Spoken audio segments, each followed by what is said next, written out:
Yes,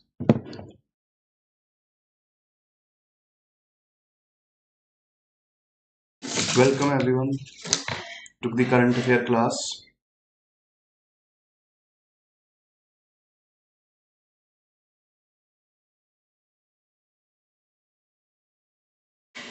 Yeah, good morning, Mohit. Good morning, Mohit.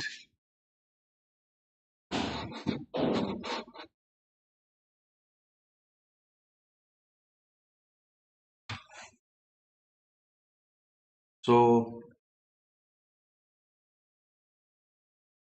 we would cover current affairs for last few days and we would start from where we have left. From where we have left, that is Havana Syndrome. So, before starting, let me wish you good morning to everyone. So, let us start the discussion. So, recently a report by National Academies of Science of USA has been coming. That is basically the current affair. What is this current affair? You will understand first. You need to understand what is microwave weapons. Microwaves. The microwave is there a very common appliance in every household. It is a very common appliance being used by families in their households. And the mechanism which is used in microwave is used in these micro weapons. The same mechanism is used in these weapons because in this weapon a focused energy in the form of sonic laser and microwaves are put it at a target, and these electromagnetic radiation heat the water in the human body and cause discomfort and pain. It is not meant to kill the enemy. It is not meant to kill the enemy. It is basically meant to handicap the enemy so that the enemy cannot cause any serious injury to us. That is basically the target of microwave weapons. You can see the picture. This is how this microwave weapon works. On this jeep you have this electromagnetic radiation source where it is putting highly directed energy on a target, and water in his body gets heat up, which in turn heat the other body parts like organs, bones, etc. And that is why the person feel highly fatigued, highly energyless, highly pain, suffering from high pains, etc. That is why the enemy is now neutralized. That is what the microwave weapon is. And you can see this, that in the microwave oven we are using same mechanism is used where magnetron, that is basically the transformer, produce certain electromagnetic waves known as microwaves which bounce around the metal. It heats the water molecules in the food, and basically it churn out the water molecules in the food, and it cause vibration produces heat, and that heat cooks the food. And you would find that liquid food, whether it is your vegetables or maybe jalebi you are eating, etc. More the liquid in the food, more easier it is to get heated in microwave, because the liquid in the microwave heats the solid component. The liquid component in the food heats the solid component. That is basically the mechanism of microwaves. You can see the detail of microwave functioning in this picture also. This is basically the cooling fan, magnetron, capacitor, transformer, which converts the electromagnetic radiations into microwave radiations. And this is basically the implant's name. Here is the antenna, and this is basically the body part of turntable, and metal mesh is the body part of microwave. You can see that. So countries which have these microwave weapons, it target both humans and electronic systems, because if electronic system has provided excessive heat, then it may get dysfunctional and it becomes a thing of no use for the enemy. So it could target humans also, maybe enemy soldiers, terrorists, nationalists, insurgents, etc. So China in 2000 has put on display its microwave weapon known as Poly WB1. USA has shown its prototype, that is basically a demo of a microwave weapon, that is active denial system. It is non-lethal. It is not going to cause serious injuries or maybe death, but it would certainly give a blow to the enemy and he would not able to fight with full efficiency. That is basically the objective of this microwave weapons. You can see this same similar picture of active denial system developed by the USA, where enemy soldiers are being neutralized by the directed energy being radiated from a given source. Then coming to the Havana Syndrome. What happens in 2016? See the period. The so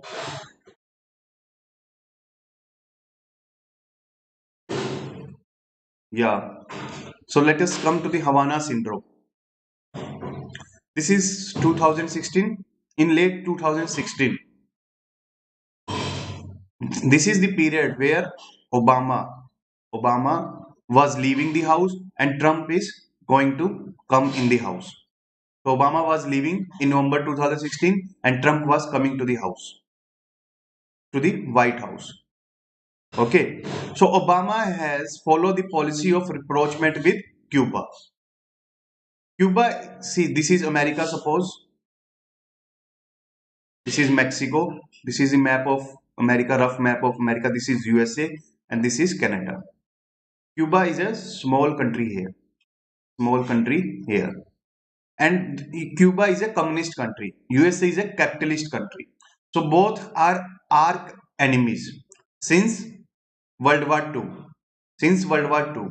And you may have heard about Cuban Missile Crisis in 1960s in your world history syllabus.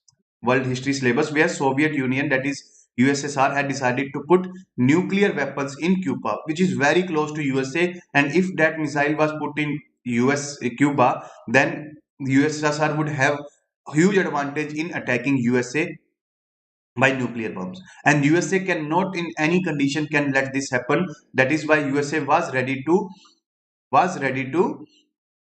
preempt this action of USSR. Basically wants to attack Cuba nuclear weapons so that it can get destroyed, and USSR would not able to deploy its weapons at Cuba. So this crisis was averted because of statesmanship of USA and USSR president, where they have showed that neither the USSR would place its nuclear weapons at Cuba, nor USA would do any kind of nuclear strike over Cuba. So basically, nuclear war was prevented in this crisis, luckily. So Obama followed a policy of rapprochement, friendship with Cuba. It wants to amend ties with Cuba. That is why it was establishing diplomatic relationship with Cuba, because USA has not any diplomatic relationship with Cuba since World War II, because it is a communist country. It was member of Soviet bloc. So at that time, US diplomats were stationed there because of Obama initiative. And you can see this period 2016. What happened in this period? They were being attacked. They were being stationed in Havana, that is capital of Cuba, where they were feeling ill after hearing huge sounds and experiencing huge odd physical sensation. They were having symptoms of nausea, headache, fatigue, dizziness, sleep problem, etc. So these seems very common problem, but these problems has reduced their human productivity. They were not able to work at the USA embassy there, and they were also suffer from chronic problems like cognitive problem, insomnia, headache, etc. And even they some of them have damaged their eyes, and also some of them face cancer because of it. So now this is known as Havana syndrome. This disease is known as Havana syndrome. So USA get curious how this happened to its large number of diplomats being stationed in Havana, whether it was a deliberate attempt to weaken the body of the USA personnel or not. Then this NIS, National Academy of Science reports come in. It examined four possibilities: that it may be caused by infection, maybe chemicals, maybe psychological factors like they were overworked, they were overburdened, they were overstressed, they were feeling anxiety, depression, etc. That is why they were facing these kind of symptoms. Or there was use of microwave energy, that is microwave weapons we have discussed. The findings are that the most possible, most probable reason for this kind of attack is microwave radiation energy. The immediate symptoms like sensation of pain, buzzing sound emanating from a particular direction in a room, that proves, that gives us evidence that it is possibly a use of microwave weapons. And also report warns that it may use in future also in maybe other countries like Syria, maybe in Russia, etc. So it recommends that response mechanism should be developed so that our diplomats, that is USA diplomats, does not get neutralized by the enemy by use of these kind of weapons. But it does not mention the source where the microwave weapons exactly located. What is the USA government reaction? It praised the work of NAS. It highlighted that each possible cause remains speculative, and USA government do acknowledge that this report has not access to certain information because of security reasons. That is why this possible cause is still speculative. Still speculative. We cannot 100% say that microwave weapons were directed toward US diplomats. But they do make long-term emergency care benefits to the government employees which were affected by this syndrome, and also politically accused Cuba that it has done the attack on its diplomat. So basically, the Obama was trying to follow the policy of rapprochement with USA arch enemies, be it Iran with Iran nuclear deal we have discussed in previous lectures, and be it Cuba. So Iran deal was stepped out moment the Trump get into the office. Similarly, the rapprochement with Cuba was sabotaged by these kind of micro weapons attacks. You can see the that is why I told you to observe the year 2016 when Obama was leaving and Trump is coming to the White House. So you can see a pattern here that that may be a deliberate attempt by certain vested interest in the US and Cuban establishment, or maybe in the Russian establishment, etc., to sabotage the possible peaceful relationship between USA and its arch enemies. This is the first prelims question of you. Answer it, and I would see your comments then. Yes, good morning, Jyoti and Rajat. So Manoj is asking, this helpful or seriously preliminary answer. What is the motive of this class? See, motive of this class is very simple. If you are attending for the first time, to basically cover last 3 days current affairs for you, to give you holistic understanding of these current affairs, give you conceptual clarity. And second part, is this helpful for prelims? Yes, absolutely yes. And it is not only helpful for prelims but also for mains and interview, because classes are conducted in such a manner that you could able to do holistic preparation, not a segregated preparation. And same information can be used for prelims exam, same information can be used for mains exam, and same information can be used for interview exam. That I quite often told in class also. Is there any tool which can detect microwave weapons? Yeah, see, these tools could be developed, and this has been suggested by National Academy of Science also, that these kind of response mechanism you need to develop which can detect these microwave weapons. Yes, there are certain tools which can detect the microwave radiation being emanating from a particular source. Okay. So tell me, Rituraj is asking, tell me how many years current affair required for UPSC? Is 1.5 years enough? See, I would see minimum 1 year and at maximum 2 years. So basically minimum 1 year, that is basically, suppose on June 3 prelims exam is going to be conducted. So you should read at least from June to June minimum. If you read, suppose June to 2021 prelims is going to happen, so minimum June 2020 you should start reading current affairs, or if possible you should start from June 2019. because UPSC many a times asks question from last 2 year current affairs. There are certain questions which are asked from the current affairs which were there in 2019. That is why I would, if you have time, read it for 2 years.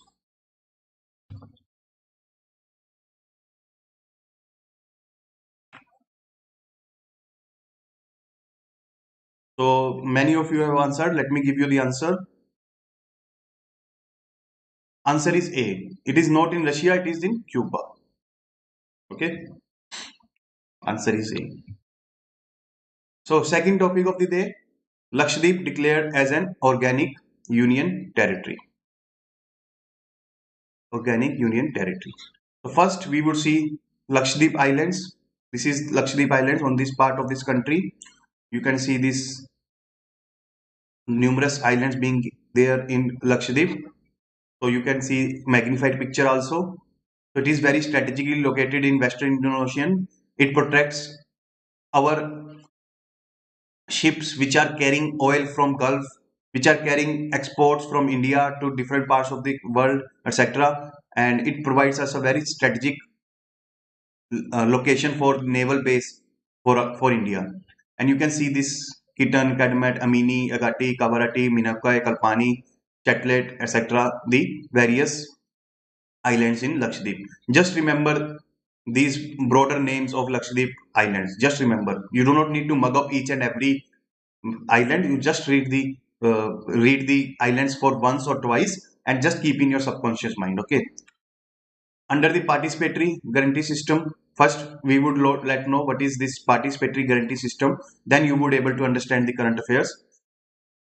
So first is organic farming. Basically, you can see this in picture, various practices used in organic farming. Let me know what is organic farming. It is basically producing crops without any use of synthetic or chemicals.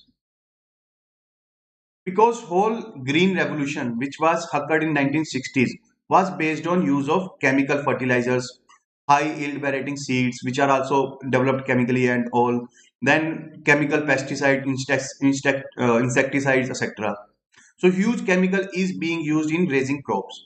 So now trend is coming that we should produce crops without using any kind of chemicals. That is why these kind of practices is being used in organic farming, like use of animal dung as manure, biological management, green leaf manures, vermicompost, basically the use of various earthworm, etc., which would increase the fertility of soil, crop rotation methods, etc. And this picture you can see how this organic farmer is practiced in the field, and you can see how this is being sold in the supermarkets. And you would find that, check out the Flipkart grocery or Amazon Fresh or Super Daily or Big Basket, etc. You would find that organic pulses and organic vegetables, etc., are sold at premium. They are even sold at 150% margin. If the in unorganic produce is being sold at suppose rupees 100, organic pulses, vegetables, etc., are sold at rupees 150. So it can give a high remuneration to farmers. That is basically the objective. That is basically the point I want to make. So now coming to the participatory guarantee system. See, in European countries, basically the rich countries, what they are demanding, they demand clean air to breathe, clean water to drink, and clean hygienic organic food for eat eat. That is what their demand is. Clean air, they are taking active steps in climate change. Clean water, they do have clean their rivers, groundwater, etc. Clean food, where from they are getting, that is from getting from the developing country like us. That is why they are demanding organic food from us, but they do not take this for granted. They do not assume that every food grain produced in India is organic. They want certain certification, they want certain guarantee that this produce is 100% organic. There is no cheating, there is no bluff behind it. कि आपने crops तो raise कर ली through inorganic means, but आप European लोगों को बेवकूफ बना रहे हो कि भाई ये ऑर्गेनिक है, ले लो। इसीलिए this party that is why this participatory guarantee system has been introduce where organic produce. Yes, cost of production is also low because of use non-use of synthetic or chemical fertilizers, pesticides, etc. So that is why they are demanding certification. That's it. That is why organic products are being certified by the government. And government raise quality standards and ask these organic producers to comply with it. And it is being implemented by the Ministry of Agriculture and Farmer Welfare. So here for each and every farmer, the certification is not possible because more than 50 crore farmers are there in this country. More than 10 crore, sorry, farmers are there in country. How you can certify each and every farmer's produce? So that is why farmers are asked to organize as a group within a village or a cluster, and whole village or cluster could be certified as organic producing area. The whole village can be certified at one go. So here, this certification not only meant for pulses, vegetables, etc., but also for livestock grading.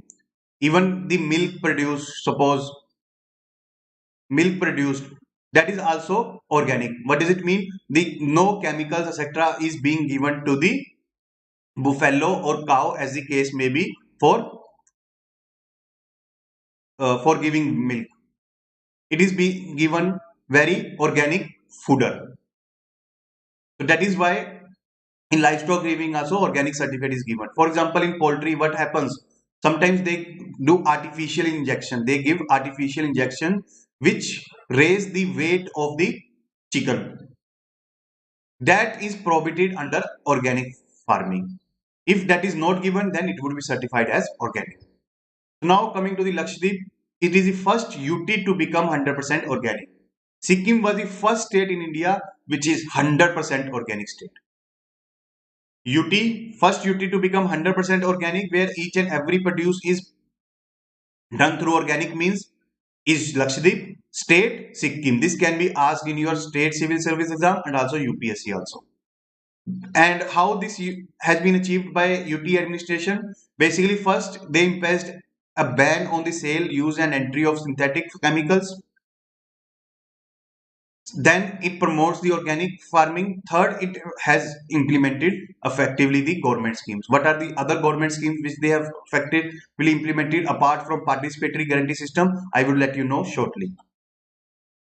So what are the benefits of this organic farming? First, all farming without any use of synthetic fertilizer, very general point. Safer food we get, very general. Environmental friendly also there, because by use of these chemicals groundwater get polluted. There is cultural eutrophication of lakes. I think you are really reading is this concept in your environment, where chemicals etc get accumulated from fields into lakes, ponds, etc. And these chemicals are rich in nutrients. That is why there is huge increase in algae. You will see that the whole water body get covered with green grasses, etc. That is basically the algae. Algae consume the oxygen of lakes, because algae produce its food by the process of photosynthesis. You all know that in photosynthesis oxygen is consumed, oxygen is inhaled. That is why there is shortage of oxygen in the lakes, that is why the biodiversity in the lakes get killed, fishes etc get killed in lakes. The whole ecosystem of lakes get destroyed because of cultural eutrophication. That is why this is an environmental friendly activity. Then this certification that your whole area is now organic would help to better market the organic products. I have already explained the point. And in the case of Lakshadweep, it is coconut and coconut milk which is going to be marketed very uh, at very premium rates. So it would help to double the farmers' income also, and also the one district one product program also would get also effectively implemented. One district one product is basically from every district of this country one product would be chosen, in which manufacturing capabilities would be built up. A competitiveness of that product would be built up so that it could be exported to other countries. If that UT is get organic, then it's organic produce like coconut, etc., could be used in food processing industry, and this food processing industry products can be easily marketed to other countries. That is basically the other advantage of organic produce. What are the other government's initiatives? Parampragat Krishi Vikas Yojana. Here also certification is provided. By cluster formation, training is given to the farmers for effective management of their farm in raising organic produce, and also marketing is also provided for their food. Then Mission Organic Value Chain Development for Northeast region. It provides third party, not by the government, but by the NGOs or civil society, etc., so that this certification has credibility. It is not accused of being biased or being motivated by the government. So that is why third party certification is there for niche crops of the Northeast region. For example, pineapple. Pineapple, 45% of country's pineapple is produced in Northeast region. Similarly, Assam lemon or Juha rice, etc. These kind of niche crops which are being produced in Northeast region, exclusive crops which are produced in Northeast region would get third party certification. And also there would be certain investment subsidy under soil health management scheme, and 100% funding is provided by central government to state governments for setting up of agriculture vegetable waste compost production unit, so that this waste compost could be converted into manure and this could be given to organic farmers.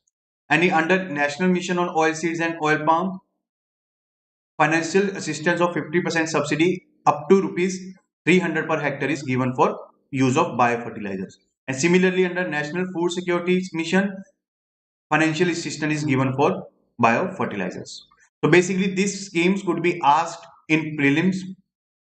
Second, this could be asked in mains also. Simply, UPSC can ask you highlight the government initiatives in organic farming sector, or even if they do not ask, any question comes on organic farming, you can write these schemes in your concluding section. You can conclude you end your answer by these schemes.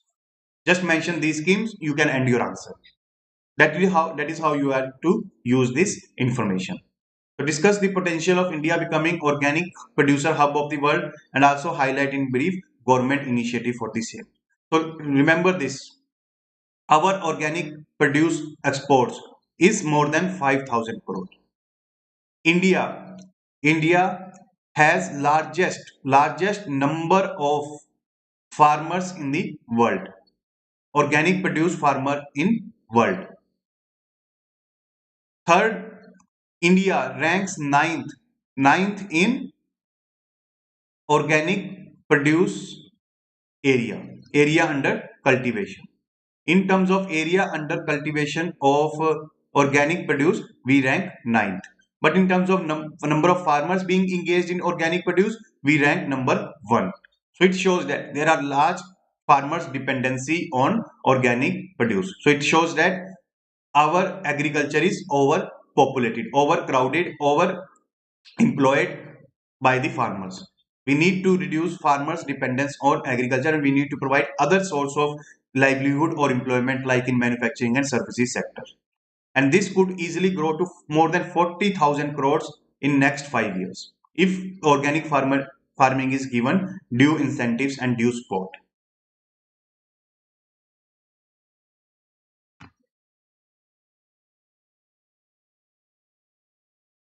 So yes, in Rishikesh also there is also ghost. So yeah, it's Shivani saying is the schedule. Yes, on every Wednesday 9 a.m. or every Sunday 9 a.m. Yeah, can you help me with the day? Okay, I think that is answer. Is this transfusial? What do you mean by this transfusial? This word is being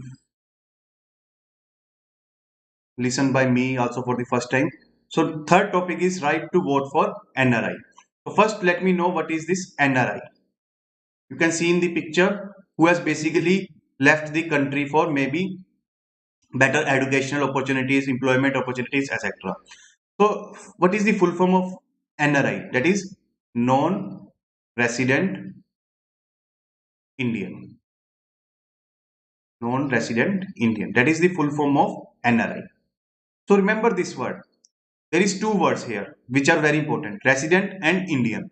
Indian shows that NRIs are Indian citizens. They are Indian citizens. They have not give up Indian citizenship. They do not have acquired the citizenship of other countries so far. They are still the Indian citizens. Non-resident. Non-resident means they are currently not living in the country. They are currently not living in the country, but they are still Indians. They are not like that they have gone to America in 1960s and thereafter living in USA, and in 1970s they get Indian USA citizenship and give up the Indian citizenship, and they become now the person of Indian origin. They were person of Indian origin means they were once Indian citizens, but now they are not. But these NRIs are Indian citizens. Who are these NRIs? Let me give you the example. Students who have went to Australia, Canada, USA, UK, etc. for studies.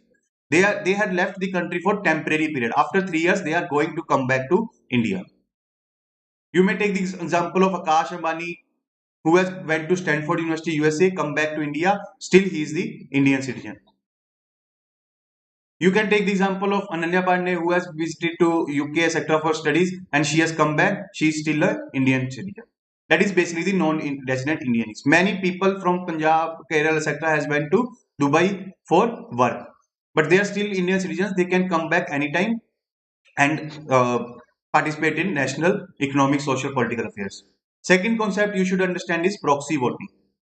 Here, proxy voting, similarly in your class, what you do proxy attendance, like you ask your friend to mark your attendance in a class, in your college. Similarly, here voter give right to other people, other person of his choice to vote on his behalf. That is basically is the proxy voting, basically voting by other person. Yeah, Pankaj. Thank you for adding that. This NRI, though NRIs, these students, the employees, etc., who has visited to other countries, those who have lived in other country for more than 180 days are known as NRIs. Those who are living in other countries for more than 180 days, they are to be considered as NRIs. But those who are living less than 180 days in foreign countries, they would not consider as NRIs. They would be considered as only Indian. So if you visit, suppose, Rome for holidays for 30 days, you would not be considered as NRI. But if you are living in Australia or New Zealand, for example, for 9 months, you would be considered as NRI.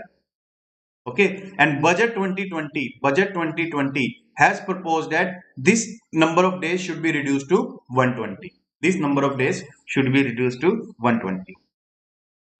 So proxy voting I have already explained to you, basically giving the voting authority to somebody else. Second, the current voting, normal ordinary voting mechanism. What is that? You have to visit a polling booth with your voter election ID, and you would cast your vote in the EVM. That is basically the normal voting mechanism. But there are certain exceptions. Certain exceptions. For example, postal ballot. Postal ballot is the exception where you cast your vote on a piece of paper, put it in an envelope, and give it, send it to the election commission through post. And election commission count these votes and include it in the EVM voting count. So this is meant for service voters like IS, IPS, armed forces, armed police forces of state serving outside the state, and also people employed by government of India, post outside India, basically the Indian Foreign Service officers or other diplomatic staff, etc. So this is meant for those people. Let me give you example also in Rohtak constituency. That was the hold of, that is basically in Haryana. That is basically the hold of Bhupender Hooda, the former CM of Haryana. His son was contesting in 2019 election. Dipender Hooda, who was close confidant of Rahul Gandhi. In EVM voting count, he won the election, but he get eventually lost in the election because of postal ballots. Postal ballots were were in the favor of BJP candidate, and BJP candidate was able to defeat Dipinder Hooda by small margin because of huge gain in voting he got from postal ballots. Postal ballots goes in his favor. That is why he was able to win the election. So now, what is the current voting process for NRIs? For this, you have to also learn the concept of residency for voting. See, Constitution provides a single citizenship. Whether we are Tamil, whether we are Punjabi, Bengali, all we are citizen of same country. So suppose, see, Arvind Kejriwal, he has born in Haryana, but he is living in Delhi. So he become resident of Delhi. So after becoming resident of Delhi, he got right to vote in Delhi election. Not only right to vote, but also right to contest election in Delhi. Similarly, Yogi Adityanath, whose parents are living in Uttarakhand, but he is residing in UP. So he got right to vote in UP and also right to contest election in UP. That residence concept you clear? I think from this example, whichever state you are resident of whichever state you are resident, you would get the voting right of that particular state. If suppose Parminder Singh, he is from Punjab, he is living in Tamil Nadu for last 10 years, he would become resident of Tamil Nadu and he would get the right to vote in Tamil Nadu. That is basically the concept is. So NRIs were not the resident of this country. They are not the resident of this country. That is why they are being denied voting rights up to 2011. They were not given the voting rights up until 2011 because they were not the resident of this country of any state for matter. That is why their voting has been introduced in 2011 only by amending the RPA.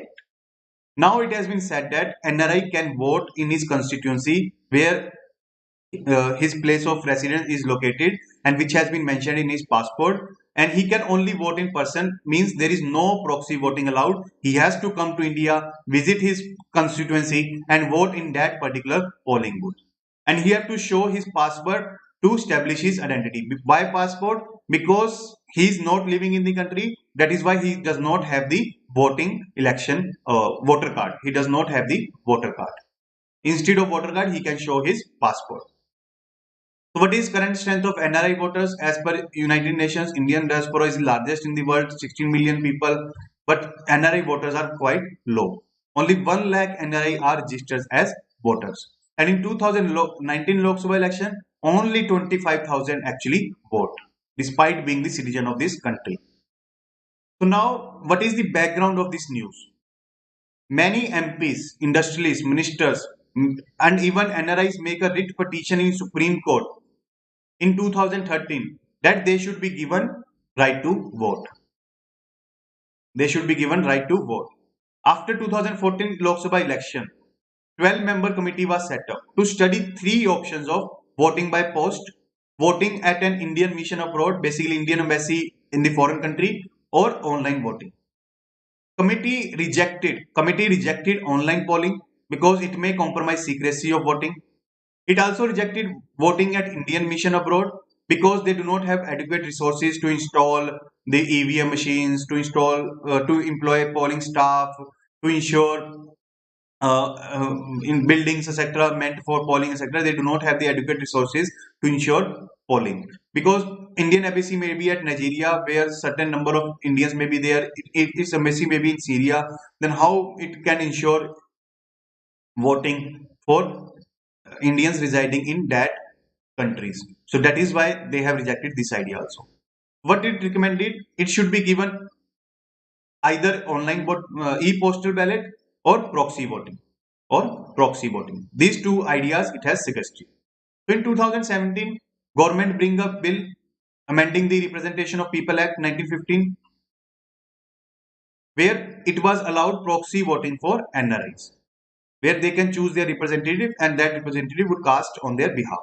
Why? Because it was lapsed in Rajya Sabha. Rajya Sabha does not improved it because it was dominated by Congress, and Congress was quite apprehensive of Modi's popularity in foreign jurisdiction.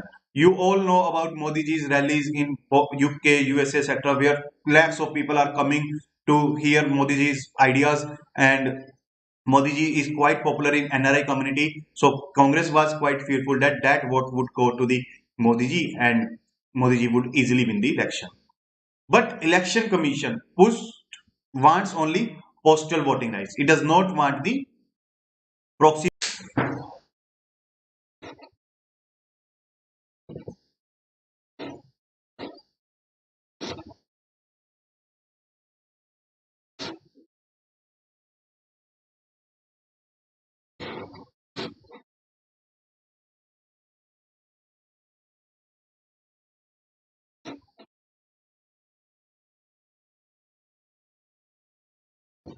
So I think little bit connection in between lost out. So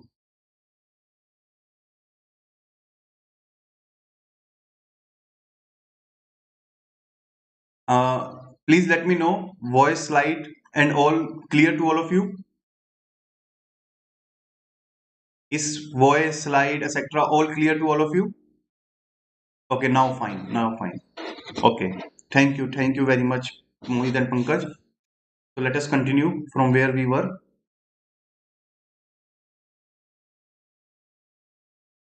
So election commission wanted only postal voting rights. Postal voting rights. So for that you need to just amend the 1961 Code of Conduct rules. It can be amended by executive order. You do not need parliamentary approval for it. You do not need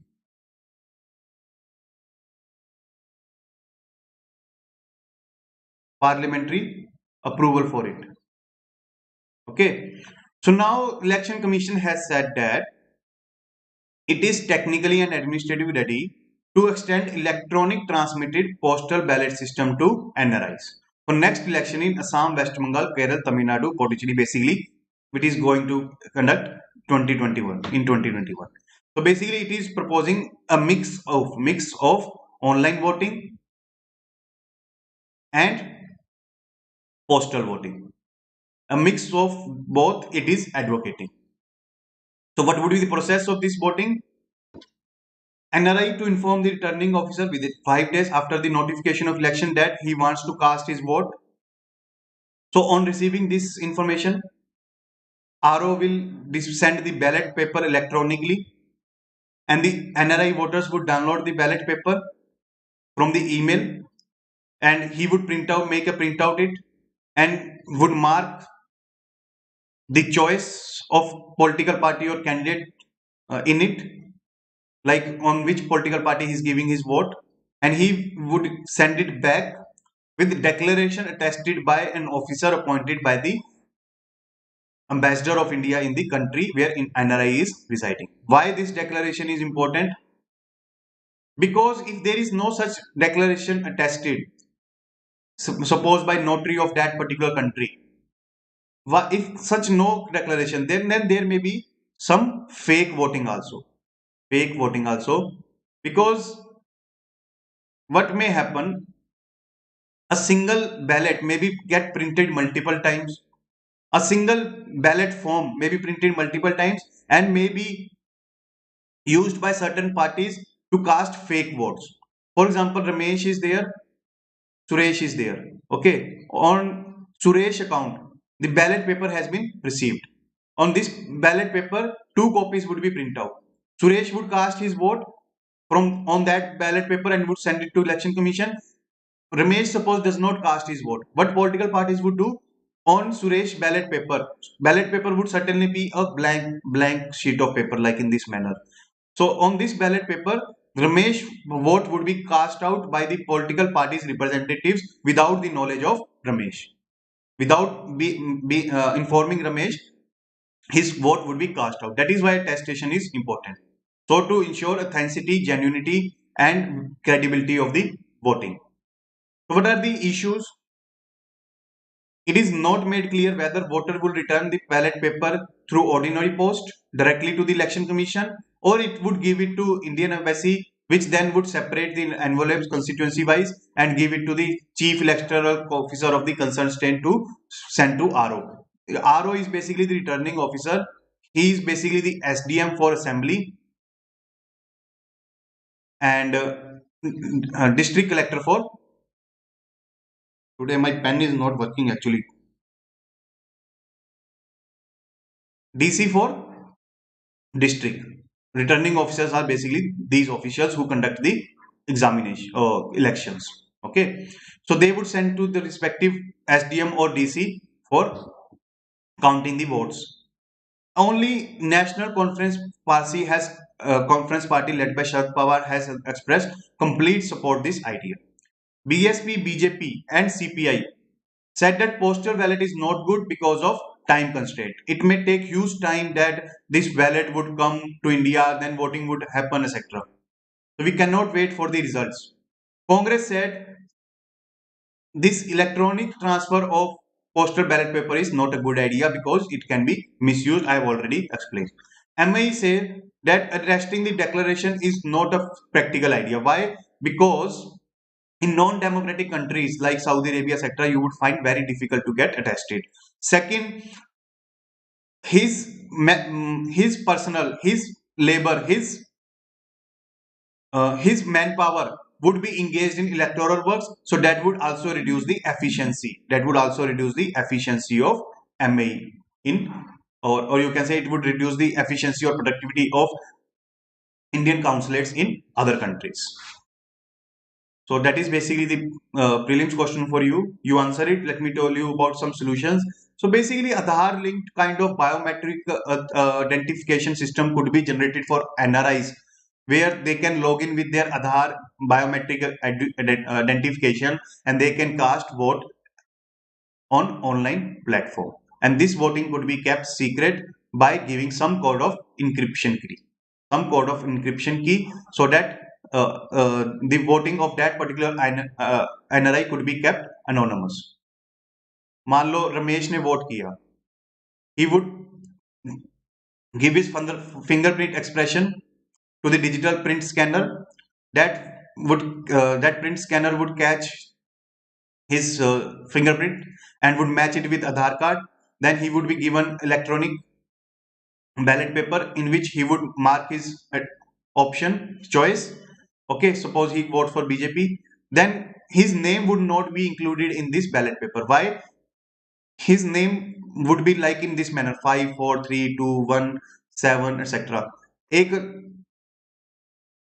system generated code इसको दे दिया जाएगा, so that Congress does not need to get to know who has voted for BJP. तो ये process किया जा सकता है for NRI voters. Okay,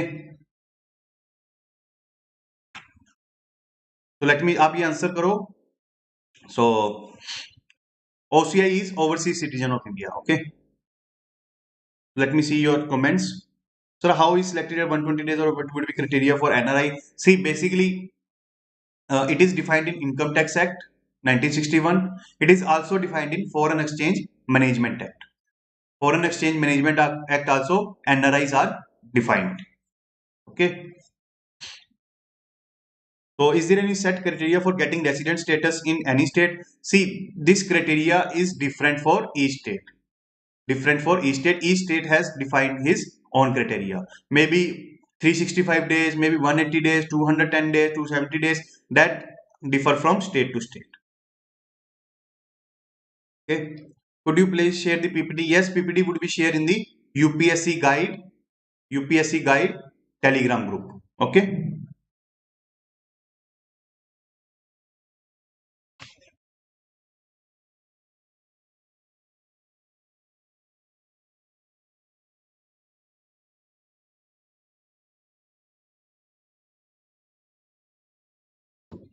You answer it. Let me give you brief about next topic.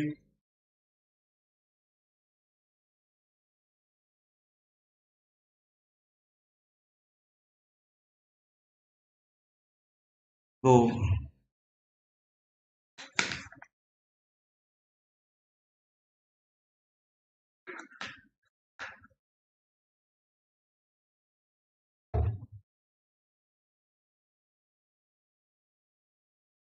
So answer is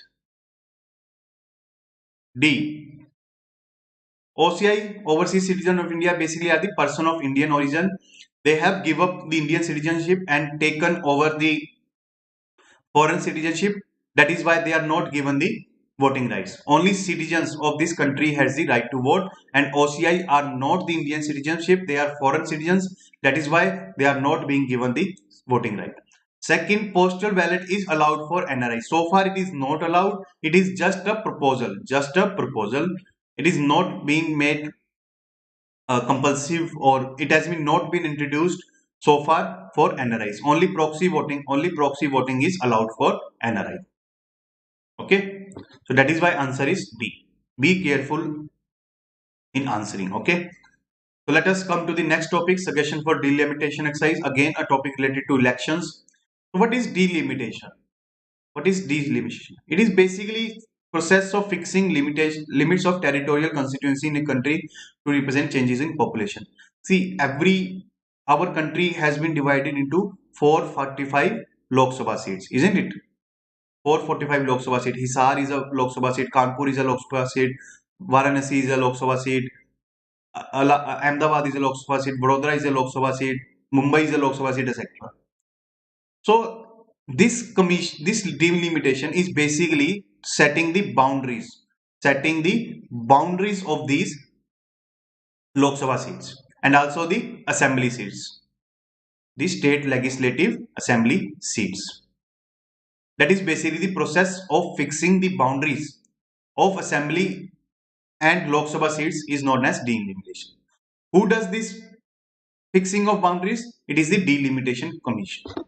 It is appointed by President of India, works in collaboration with Election Commission of India. It is very obvious because Election Commission India need to be consulted for setting the boundaries of a constituency so that voters get a due representation through their MP. What is the composition? Supreme Court judge. Why? Why Supreme Court judge? In order to ensure impartiality and neutrality in the process. No political party can accuse that delimitation commission has worked in a favor of one particular party. Most probably the ruling party. It does not work in that party favor. That is why Supreme Court judge retired is appointed. Chief Election Commissioner and also State Election Commissioner, because in that particular space, for example, in Tamil Nadu, Nagaland, etc., if you want to set the boundaries of these regions, then you need to take the help of State Election Commissioner because they know these region better than the central representatives. So what is its function? I've already told you, to determine the number and boundaries of constituency and also to make population of all constituency nearly equal. That is important point you need to understand. The constitution in its provisions say that each constituency of country would have equal number of voters. For example, suppose Varanasi has 15 lakh voter, so is the case with Coimbatore. Coimbatore and Varanasi should have equal number of voters. It should also have 15 lakh voters. Similarly, Sirsa seat in Haryana or Kolkata seat in Bengal all should have 15 lakh voters. That is basically the constitutional provision. But here it is a difficulty. What is the difficulty? North states like UP, Bihar has high population and southern states have low population. If this equal constituency formula is applied, then southern states seats would get reduced. For example, their population is suppose 1 crore and northern state UP population is 20 crore. If we apply that on every 10 lakh, there would be one seat. Only every 10 lakh population, there would be one seat. So suppose Tamil Nadu has 1 crore population, Tamil Nadu would get only 10 seats. But UP suppose has 20 crore population, UP would get 200 seats.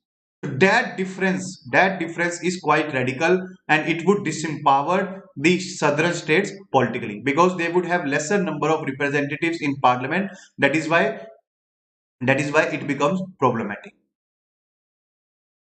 Okay, how the solution has been brought out, let me tell you in short while.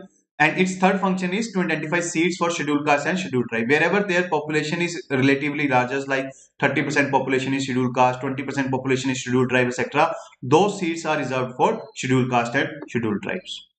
So basically, this is how this is the federal map of India where states are being defined, and this is the constituency map of India. How whole India is divided into these constituencies. See this constituency. This has huge, large area, large area. Similarly, this constituency has also huge, large area. But this constituency has low area. This constituency has relatively greater area. This constituency has very small areas. See, in Tamil Nadu, ultra small areas. This constituency has huge area. Why? This is desertic area. This is desertic area. Less people are living. So that is why greater the area is. Suppose in less people are living. Suppose in this area 12 lakh people are living. This is denser area. So in this small area, suppose 13 lakh people are living. That is why this constituency has larger area. This constituency has smaller area. This is how delimitation commission do the demarcation of parliamentary constituency. It is high powered body. See this how the map has been created by delimitation commission. Huge process has been involved, huge efforts, time, etc. been involved. That is why it is said in constitution that its order would have force of a law and it cannot be challenged in any court. You cannot go to Supreme Court that struck down the delimitation order, because huge time, effort, resources has been taken in preparing this kind of map. So it is would be futile that you go to the Supreme Court and nullify the whole process. So that is why constitution make it provision that delimitation commission award is final, its order is final, you cannot challenge it in any court of law. It has been set up 4 times: 52, 63, 73, 2002. So what is I've told you the problem of population difference between north and southern states. So that is why Lok Sabha seats and state assembly seats remain fixed based on 1971 census. That is why despite the increase in population of UP, 80 seats are there for every election, be it in 2004, 9, 14, etc. Despite the increase in population of Bihar, number of seats are fixed. Despite the decrease in population of Tamil Nadu, despite the decrease in population of Andhra Pradesh, Kerala, etc., their seats are remained fixed. But within state, there is adjustment of delimitation territories, constituency territories. How? For example, 10 seats are fixed for Haryana. Haryana population is suppose 1.5 crore. Okay. So what delimitation commission did here, that for every 15 lakh population, there would be one parliamentary seat. So basically 1.5 crore divided by 10 is done by delimitation commission. Similarly, suppose the population of UP is 20 crore. So 80 seats are there. So basically for every 12.5 lakh population, there would be one parliamentary constituency of UP. You would find that there are around 13 lakh voters in Varanasi and there are 13 lakh voters in Kanpur. So within state constituency has same population, but among states there is difference of population being resided in parliamentary constituency. Similarly, for Tamil Nadu seat, for one particular Tamil Nadu seat, you would find that only 5 lakh population is there. Only for 5 lakh population, there is one Lok Sabha seat. And this boundaries adjustment is being done for the states, but not for between the state, that I have already explained you. So for last adjustment of boundaries within state has been done on the basis of 2001 census. 84th Amendment 2002 has freed the delimitation of Lok Sabha and state legislative assembly constituency till first census after 2026, basically 2031. Till 2031, there would be no delimitation of boundaries within state also. There is already freeze on the number of There is already freeze on the number of seats of parliament from one particular state, and also by this amendment till 2031 within state also there would be no change in the boundaries of parliamentary constituency. Okay, so now what are the problems? First, 1977 census population was 50 crore. 2011 population is 130 crore. So there is huge change in the population. Then massive asymmetry in political representation. UP Bihar, who has huge population, they are underrepresented in Lok Sabha. Third problem, in UP Bihar, you have 13 lakh, for every 13 lakh voters, you have one parliamentary seat. But in Tamil Nadu, for every 4-5 lakh, voters, you have one parliamentary seat. So that is causing huge anomaly. Here, one particular MP has to cater to the wishes and demands of 13 lakh people. He has to connect with 13 lakh people. But here, MP has to connect with only 4 to 5 lakh voters. Here in UP, the MP have 75 lakh at its disposal to spend on election campaign. Here, for 4 5 lakh people only, he has 75 lakh rupees at his disposal to spend. Here it got 5 crore under MP-led schemes to develop the constituency, which is resided by 13 lakh people. And here also MP got the 5 crore money for only 4 to 5 lakh people. So Tamil Nadu MPs are comparatively advantageous position in such matters, in such manners. That is why certain suggestions has been given by Pranab Mukherjee Foundation. It is basically an NGO. It has given suggestions for next delimitation exercise, which is going to held in 2031. It has given two-step process. First is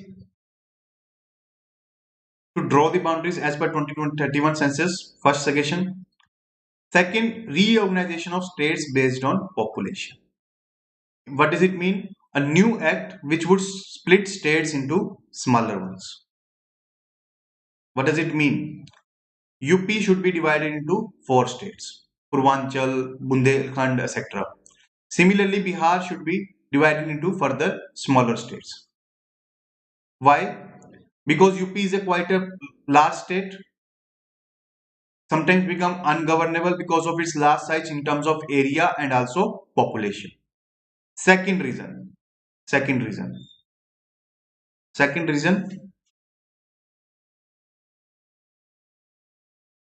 See, अगर हम अभी delimitation कराते हैं 2031 की population के हिसाब से, तब यूपी को ज्यादा सीट्स मिलेंगी. अगर वो फ्रीज जो हमने लगाया हुआ है कि नंबर ऑफ सीट्स चेंज नहीं होंगी, तो if we remove the freeze on the number of seats that UP has, तो यूपी को फायदा हो जाएगा. यूपी को 120 सीट्स के करीब मिल जाएंगी, और Tamil Nadu would face the loss, and Tamil Nadu would have them around suppose 20 seats.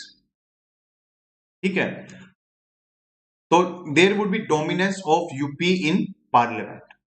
There is dominance of UP in parliament. That would may happen because of removal of freeze. अगर हम यूपी को स्मॉल स्टेट्स में divide कर दें, 4 states में divide कर दें, each state would have suppose 20 seats, 20 to 25 seats.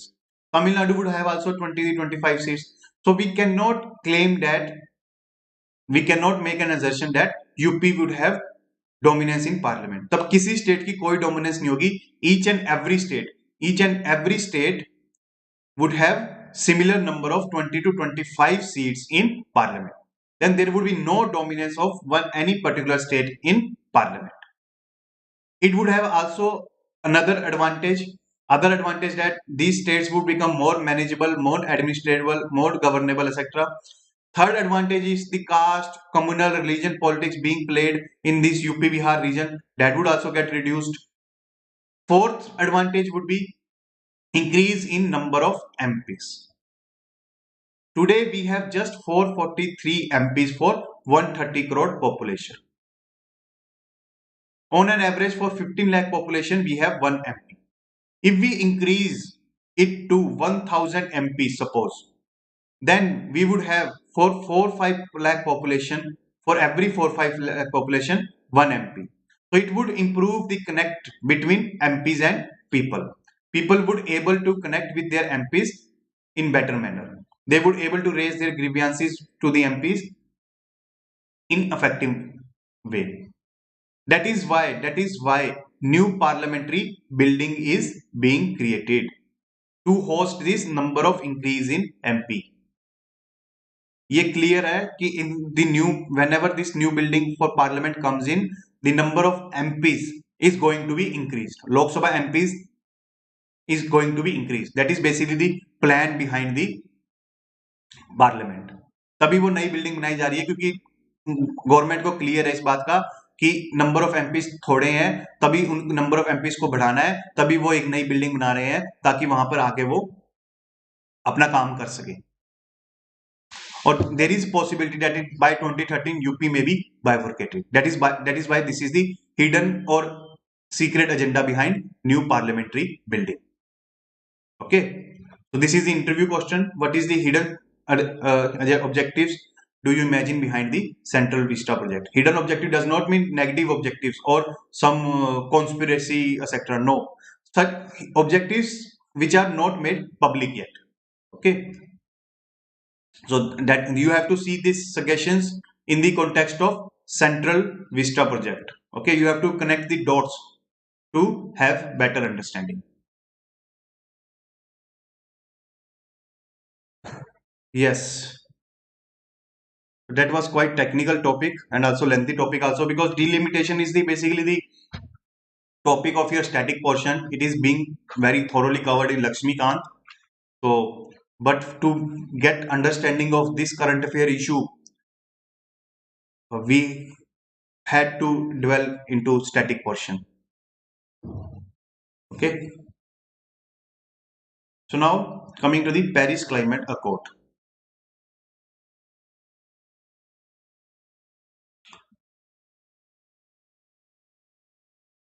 So first, why this has been news?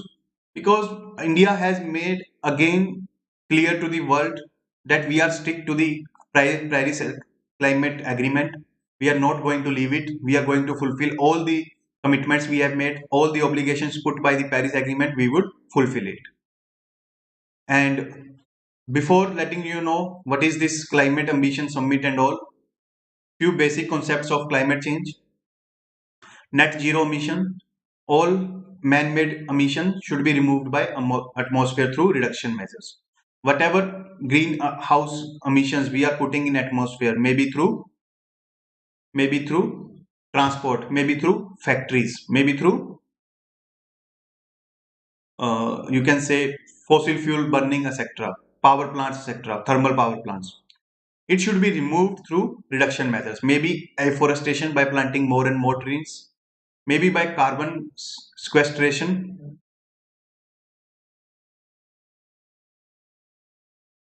basically using technology so that we can capture carbon from the atmosphere and put it beneath the earth's surface so that it can be stored there permanently. So that is basically the net zero emission. So its objective is we as a human race does not cause any harm to environment whatsoever. In any manner, we should not harm the environment. So what is the history? You all know about climate change, that we emit greenhouse gases, majorly the carbon dioxide, and it has led to increase in temperature of the earth. That is giving us huge detrimental impacts like maybe cyclones, maybe tsunamis, maybe floods, etc. Or next year we may face droughts, or we may face forest fires, etc. And this would be the bleak picture if we do not arrest the climate change. This greenery of this world can convert into desertic area just like Mars. That I think you all know. I do not need to explain further. So this historical responsibility of developed countries, historic responsibility of developed country, which basically comes from the fact that they are major contributors to the carbon emissions. Why? Because industrial revolutions comes first in Britain, then it spread to France, Germany, USA, Spain, Portugal, etc. So they have established these kind of power plants, industries, etc., which were polluting the environment. And because of their this bad karma, the whole world is suffering because of climate change now.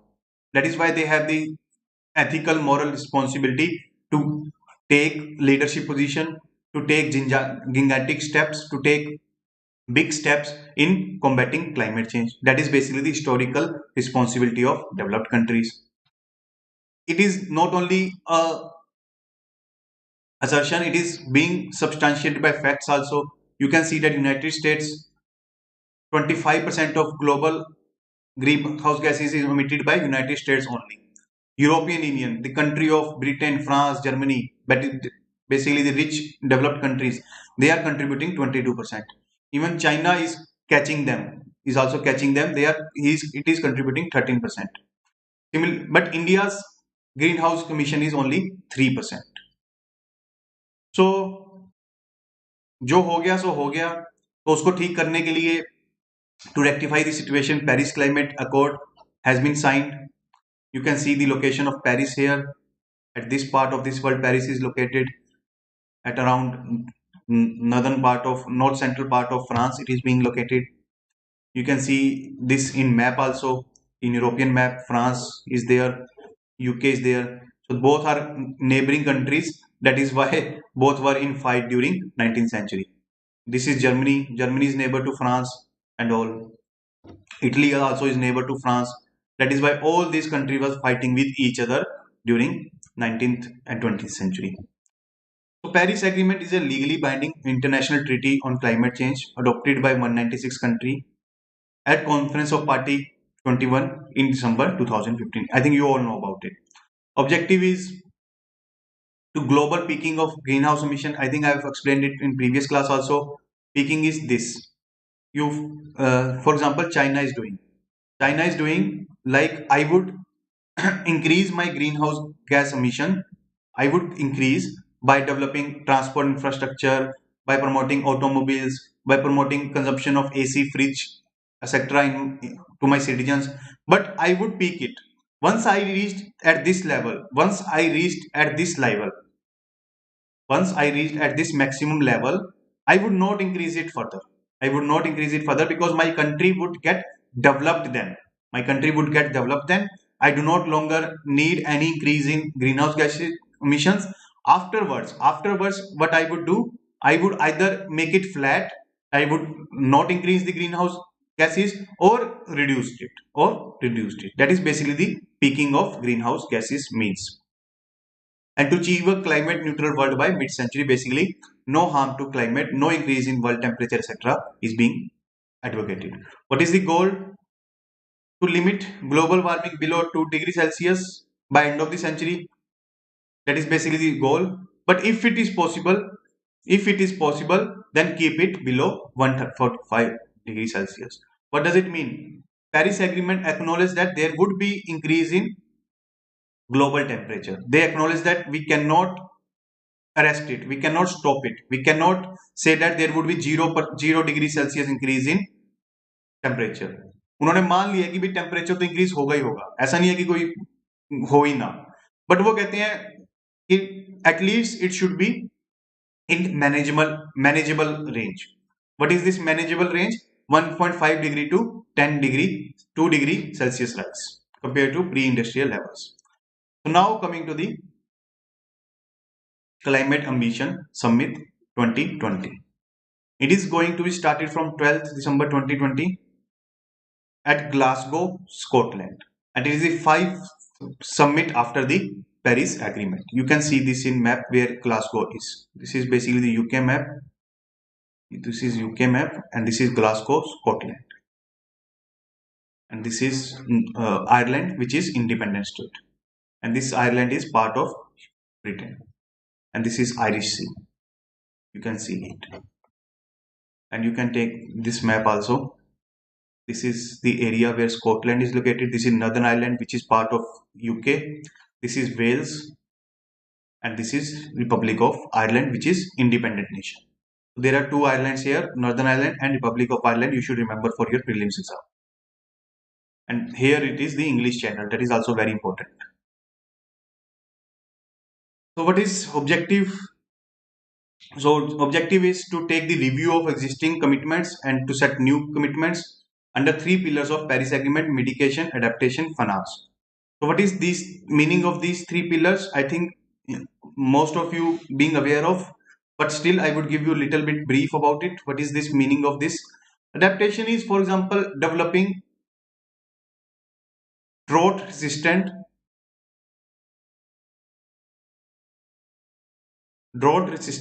crop varieties, or installing air purifiers in your home, or heaters in your home, or ACs in your home, etc. Basically, you are changing your existing system to get mold itself to the changing environment. That is adaptation. Mitigation is basically addressing the root cause so that its intensity frequency get reduced. For example, developing renewable energy that would reduce the greenhouse gas emissions, so that would reduce the climate change impact also. That is basically the mitigation. Or development of electric vehicles also comes under mitigation. All these activities require money. Without money, you cannot achieve anything. That is why finance is available. But who has this money? Developed countries. Who does not have this money? Developing countries. So it is being asked from developed countries to transfer financial resources to least developed countries and developing countries so that they can invest in adaptation and mitigation measures. But पैसा निकालना किसी की भी जेब से बहुत मुश्किल है. It is very difficult to take money out of somebody pockets. So that is why developed countries are being resisting this idea of financing the mitigation and adaptation efforts of least developed countries and developing countries. So what is the scope of this climate ambition? This climate ambition summit, climate ambition summit 2020. So it wants to provide a platform to business, cities, non-state actors like civil society, governments, etc., so that they can collaboratively work and address the menace of climate change. For example, Bill Gates and Melinda Foundation can do its effort. Tesla basically can contribute to arrest climate change, or Reliance can contribute to arrest climate change, etc. So what is the current status of Paris Agreement? Good thing, all states have submitted that they would contribute this amount of efforts in combating climate change. But what is the problem is they are inefficient to reach below 2 degrees Celsius limit.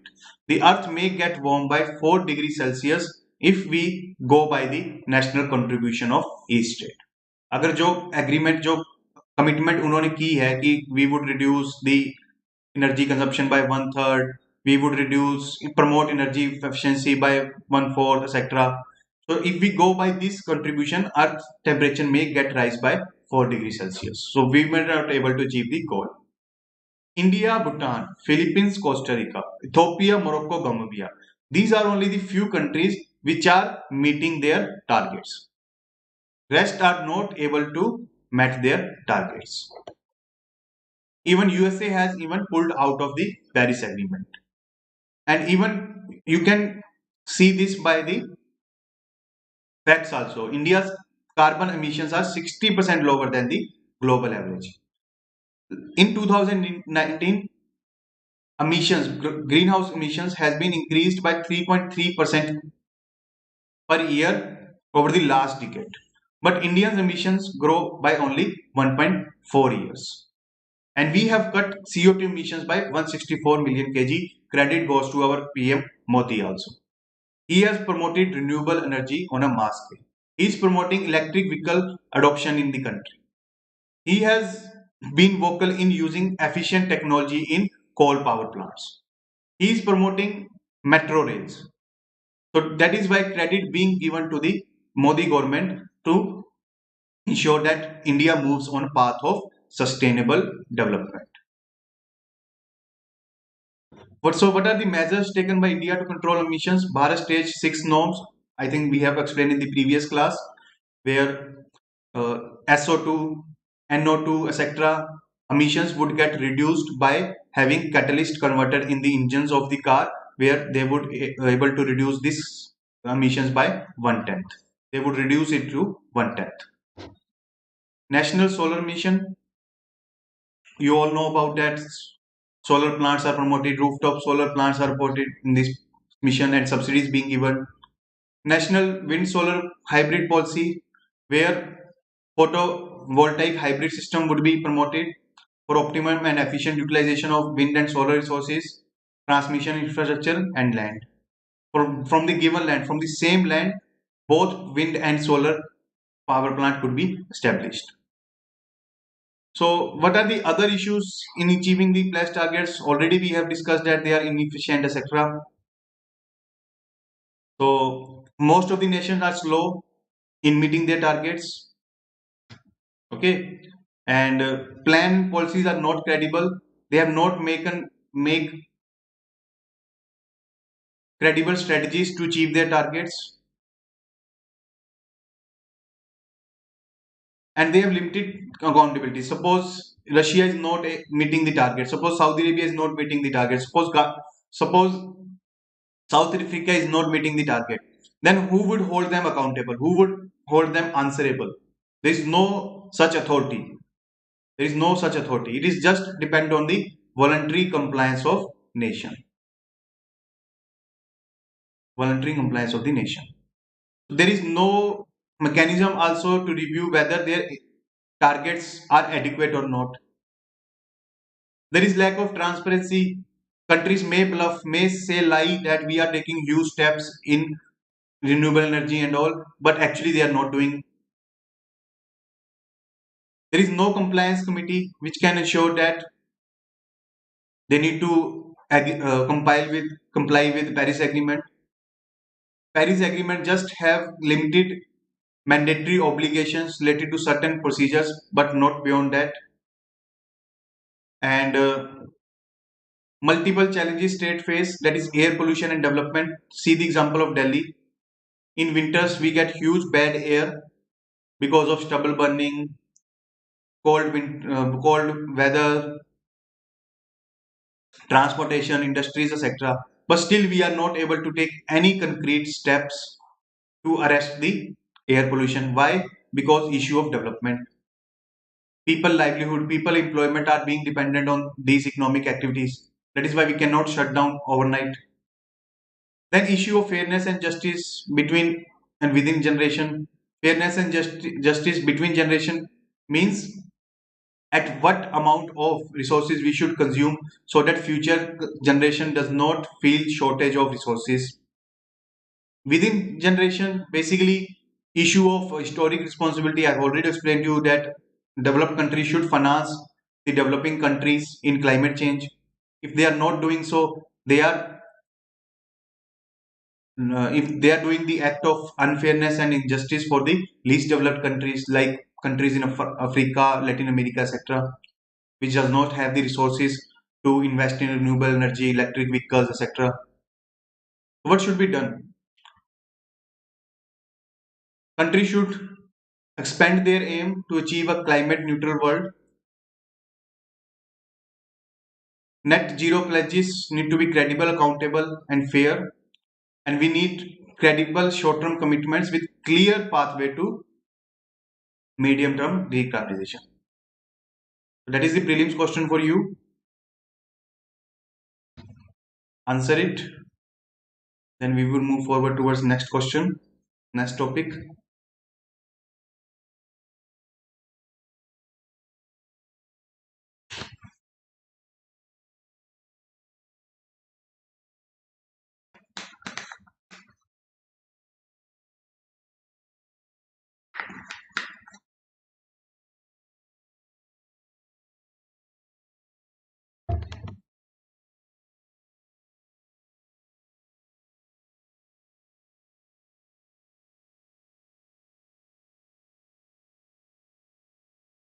One answer came. What about others?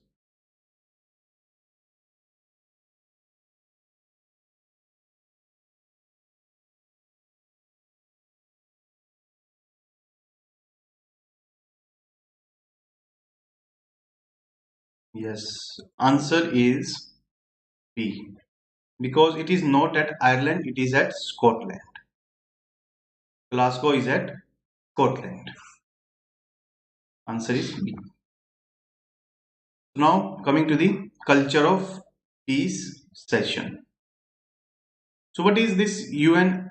First we would understand what is this UN Alliance of Civilization. It was established in 2005 by Kofi Annan, who was then UN Secretary General. And it was co-sponsored by government of Spain and Turkey. Spain, Christian country; Turkey, Islamist country. What is the objective of this alliance? To make a good network of states, international and regional organizations, civil society, private sector, etc. So that cross-cultural relation between diverse nations could be promoted. For example, relationship between France and Turkey could be promoted. France, outwardly secular country, and Turkey, which under Erdogan is going towards Islamist rule. Similarly, Italy and Saudi Arabia relation could be promoted. Italy or Vatican City in particular being ruled by Christian, Saudi Arabia being ruled by Islamist ruler, etc. Similarly, India's relationship with Islamist country of Iran, Turkey, Saudi Arabia could be promoted. India, Hindu majority country. These countries are Sunni Shia majority countries, etc. So these kind of cross-cultural relation could be promoted between diverse nations. That is basically the objective of this grouping. Why? Because of certain religious difference between these countries. This religious difference could become a ground for future war. Ground for future war. That and UN mandate is what? To prevent the war in the future, to maintain the peace and stability in the region. That is why UN is taking preemptive steps, not to let this religious difference becomes the ground for future warfare in the world. That is why this step was taken.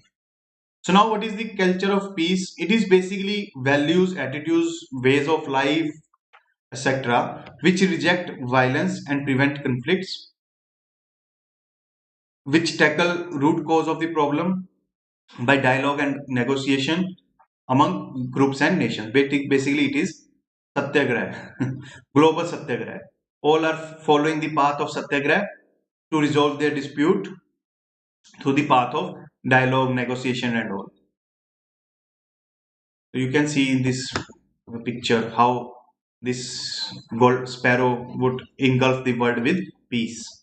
Or you can see that this sparrow would consist of non-violence, justice, care, humility, truthfulness, peace, generosity, love, etc. Not the violence, not the concerns. So that is basically the culture of peace, forgiveness, freedom, safety. All are the part of culture of peace.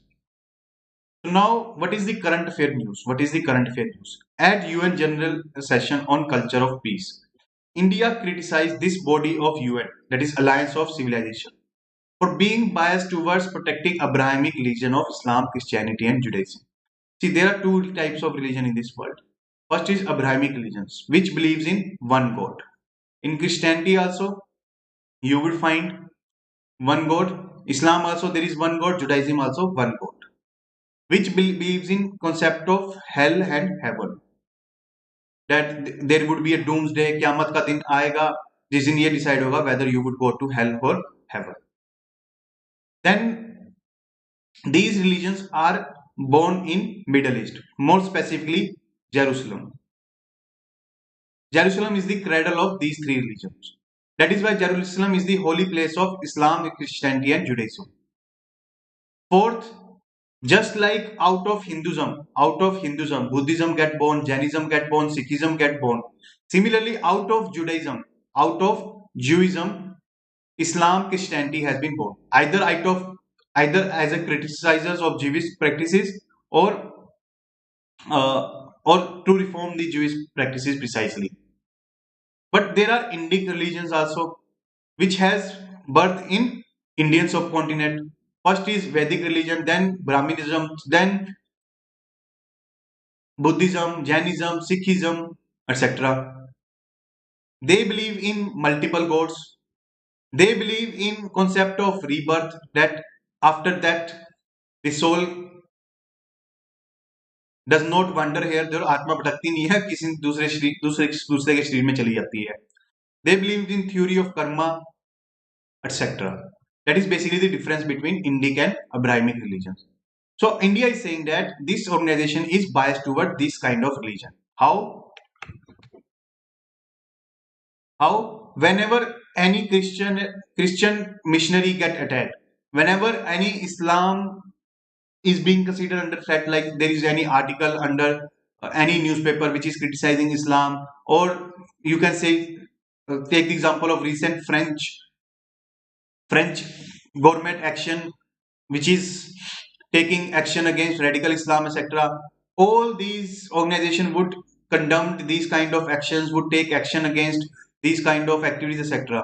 But they would never talk about any kind of religious prosecution of Indic religions like Hindus, Sikhs, and Buddhists. They would never condemn whether Hindus, Buddhists, Sikhs are being persecuted in Afghanistan, Pakistan, Bangladesh, Myanmar, or whatever country. They would never criticize. So that is why even India has attacked that Pakistan, which is promoting culture of hatred against religions in India, whether it is Hinduism, etc. They never take any action. So that strong rebuke of such organization is become important for example. Okay. So basically, what we need is education of a culture of peace. So to focus on gender studies, human rights, multiculturalism, development, democratic ideas, human security, etc., so that we can live in a peaceful world. So now next topic, narrow band Internet of Things. What is this Internet of Things? First we would understand what is this Internet of Things. Then we would move towards what is this narrow band. Okay. So Internet of Things. Let me give you example. What is this Internet of Things? Suppose you have a refrigerator. Basically, Internet of Things is nothing. Basically, connecting all the appliances we are using with Internet. With Internet of Things, things get connected by Internet, as simple as that. So what is the meaning of this connection? Let me give you example. Suppose you have refrigerator. Your juice get empty. Your refrigerator would detect it automatically and would order it on Amazon to deliver it. Amazon would get online order by the machine itself. Then it would deliver it to you through drone. Take another example, Tesla car. Tesla car can run on automatic mode. Not on Indian roads, but on roads like of California or Dubai, etc. They can run driverlessly. You can give up your hands on the steering and it can run automatically. This is what Internet of Things. It is being run on Internet. Internet is running the Tesla car. Or my friend was saying, who was living in Dubai, he says that I have Tesla car. I am in suppose office. I would press my button on app and car would automatically come out of parking and would come at the office gate automatically. And he's even saying that this car can park on its own. I can come out of the car, press the button, it would locate the parking slot and would park itself at that particular stop. That is basically the Internet of Things. So all the appliances get connected with Internet, that is the technology. Or you can take the example of CCTV camera. CCTV camera would recognize the incoming person and it would open the doors automatically. That is Internet of Things. Or you come into your room, your AC recognize you and start getting owned by itself, or you start driving your car from your office, your car gives message to the AC, your car give message to the AC, and your AC gets on, and by the time you reach your house, your room is now cold. That is what Internet of Things. You can see that its application. Factories, machines are running automatically. Airport stations, at cities, smart cities could be built up like traffic lights. Take the example of traffic lights. Moment anyone cross red light, it would automatically, CCTV cameras would automatically recognize the vehicle, its number plates, and would send the driving challan straight to its registered email or phone number. Homes and buildings, I've already given you the examples. Even trains, automatic closing and opening of metro doors, etc., would come under it. Even in agriculture, it could be used. So here the physical world would be integrated with internet-based computer world. It would really improve efficiency because we do not need to operate the machines. It would operate on its own. It would improve accuracy and it also gives us economic benefits. So tomorrow's smart city, smart energy system would be built upon this. For example, moment you go out of the house, your fans get automatically switched off. That is why saving energy for you. Moment you go out of the room, your lights get automatically switched off. Smart energy management system. You can see more examples of this Internet of Things. In medical, also you can get automatic drugs delivery or operations, etc., by this technology. Seaway system, automatic detection by the sewer lines where the pipe is getting leaked. So in numerous sphere it could be used. So now what is this NB-IoT?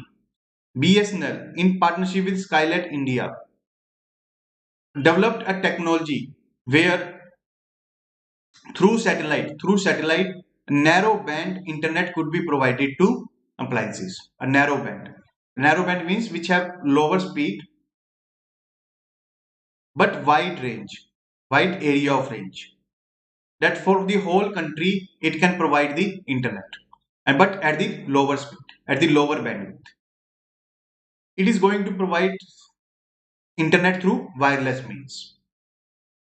So what would be its benefit? Small amount of data would be consumed, battery life would be efficient.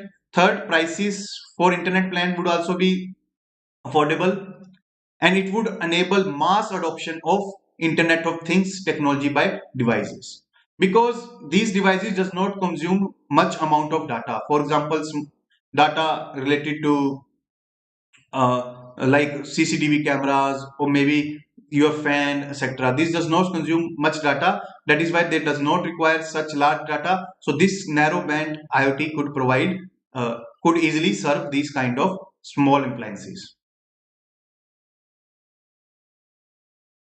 Okay. So smart metering, like your electricity meter on every first of month would give you electricity bill. It would release the slip to you, and also it would inform you through message, and also it would inform the electricity department through sending data through internet. That is basically the narrowband Internet of Things. So it would be very efficient and cost effective technology, and basic purpose is to enable mass deployment of this technology, that each and every gadget get connected with internet. Okay. So one more news was there.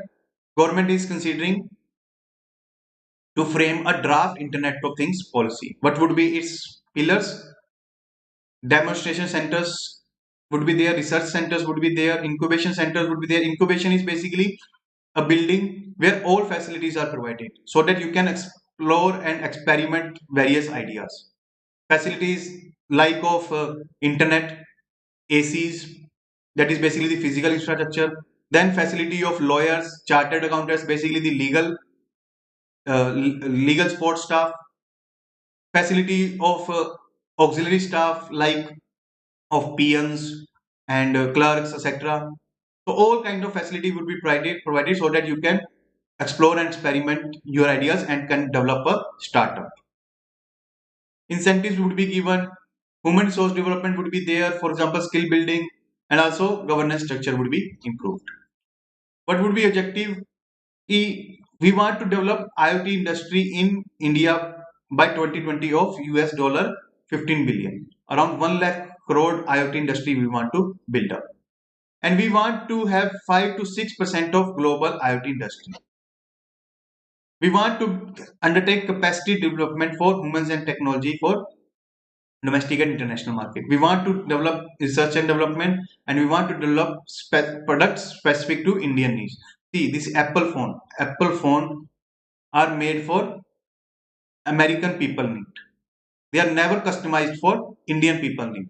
If they are being customized for Indian people need, then in 2006 itself, it would be manufactured in Hindi language. But it has been, its interface has been designed in English primarily to cater the American people. So we want that these IoT products are made for Indian people. That is why the objective is. What are the challenges in IoT adoption? First is high cost. Still, these products are high cost. Second, security. Huge data would be generated and that could be compromised by the hackers. Third, privacy issue. Your data can be leaked to third parties.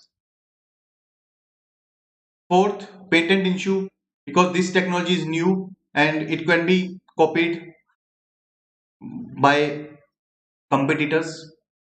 That is basically the challenges of IoT industry. So next is again technology topic, 3D printing. What is this 3D printing? It is also known by the name of additive manufacturing. It is also known by the name of additive manufacturing.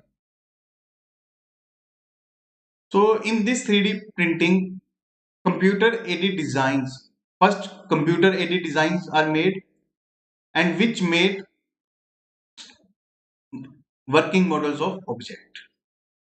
Why it is known as additive manufacturing? Because it gives successive layer of materials, that is plastic, resin, thermoplastic, metal fibers in it. What does it mean? See, if you have gone to any Photoshop shop or any printing shop, you would find that suppose this is piece of paper. So first on the upper side the information get printed. Then on the middle page the information get printed. Then the information is printed on the lower side. So from up to bottom the page get printed.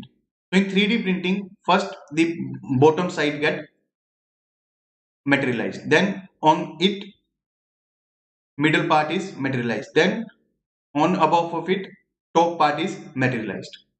In this manner the model is created. That is why it is known as additive manufacturing. So you can take this example. First this would be manufactured, then this you can see that how this machine is creating a 3D object.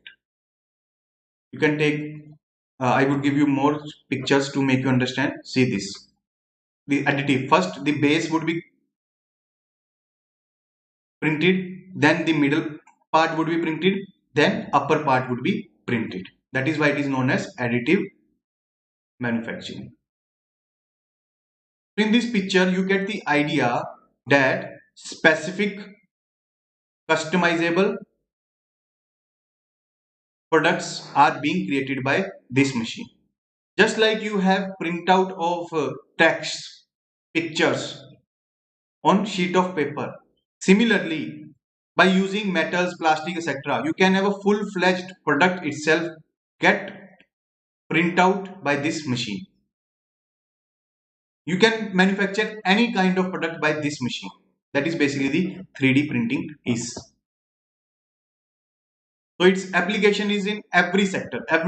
In medical and allied sector, you can manufacture artificial limbs. You can manufacture a precise leg, heart even, liver, kidney, etc. In automobile industry, you can develop the spare parts, especially those spare parts which are not easily available. You can develop brakes, gear, turbine blades, engine parts, etc. In consumer electronics, you can develop a full circuit board, motherboard. You can design clothes, shoes, sandals, etc.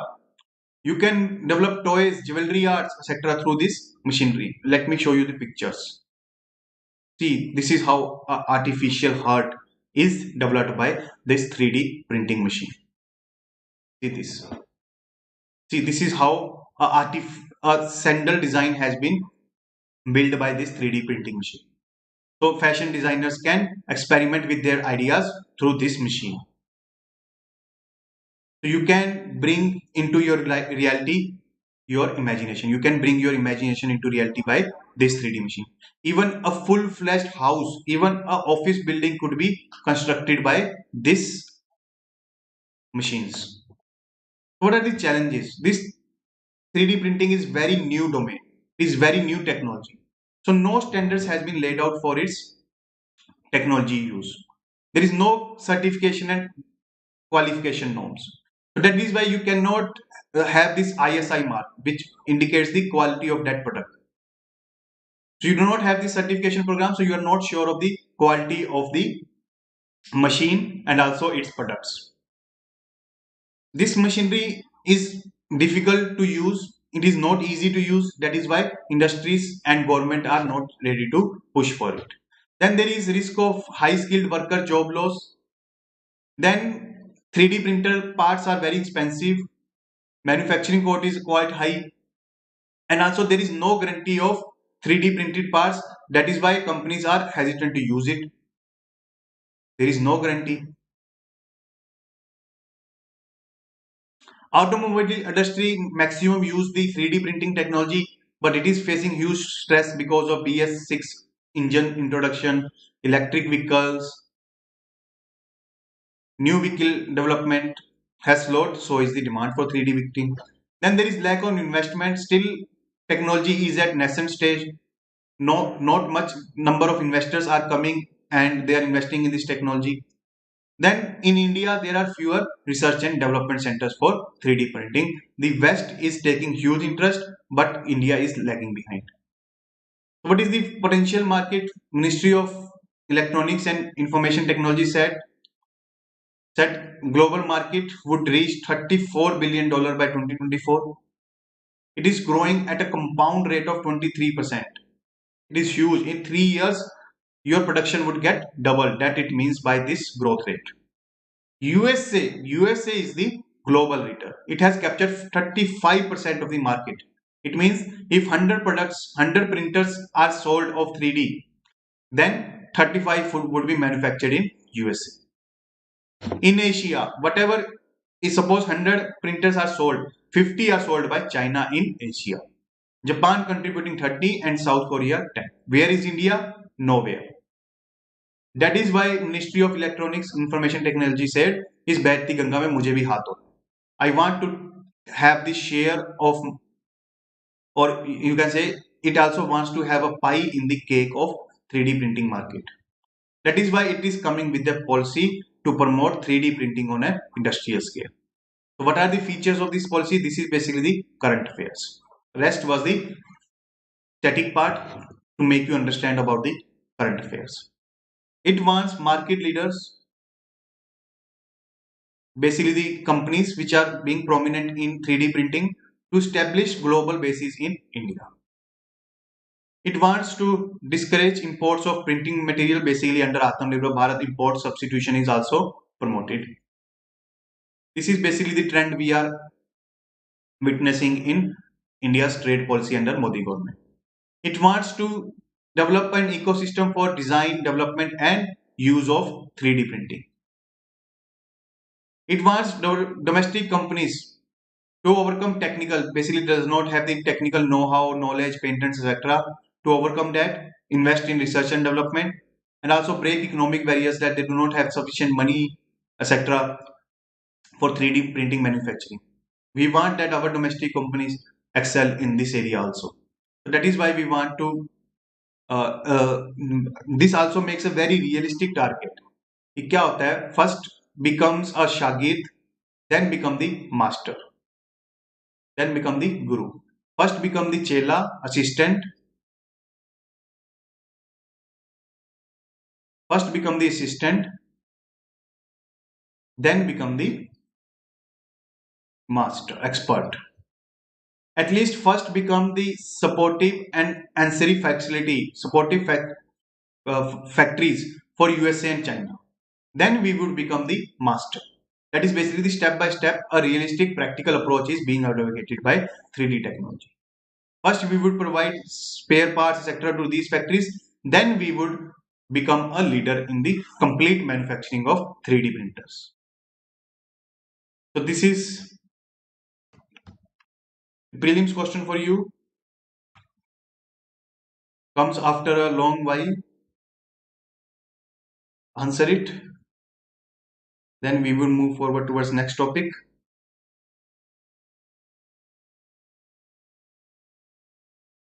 Only one or two topics more we would cover today.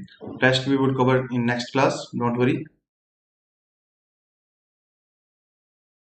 After approximately, I think, half an hour, we are taking this prelims question. Let us see how many of you can answer it.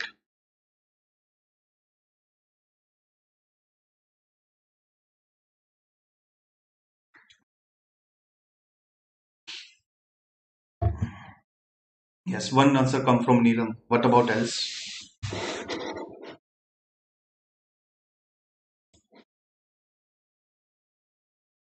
Yes, Negi has said A. Okay.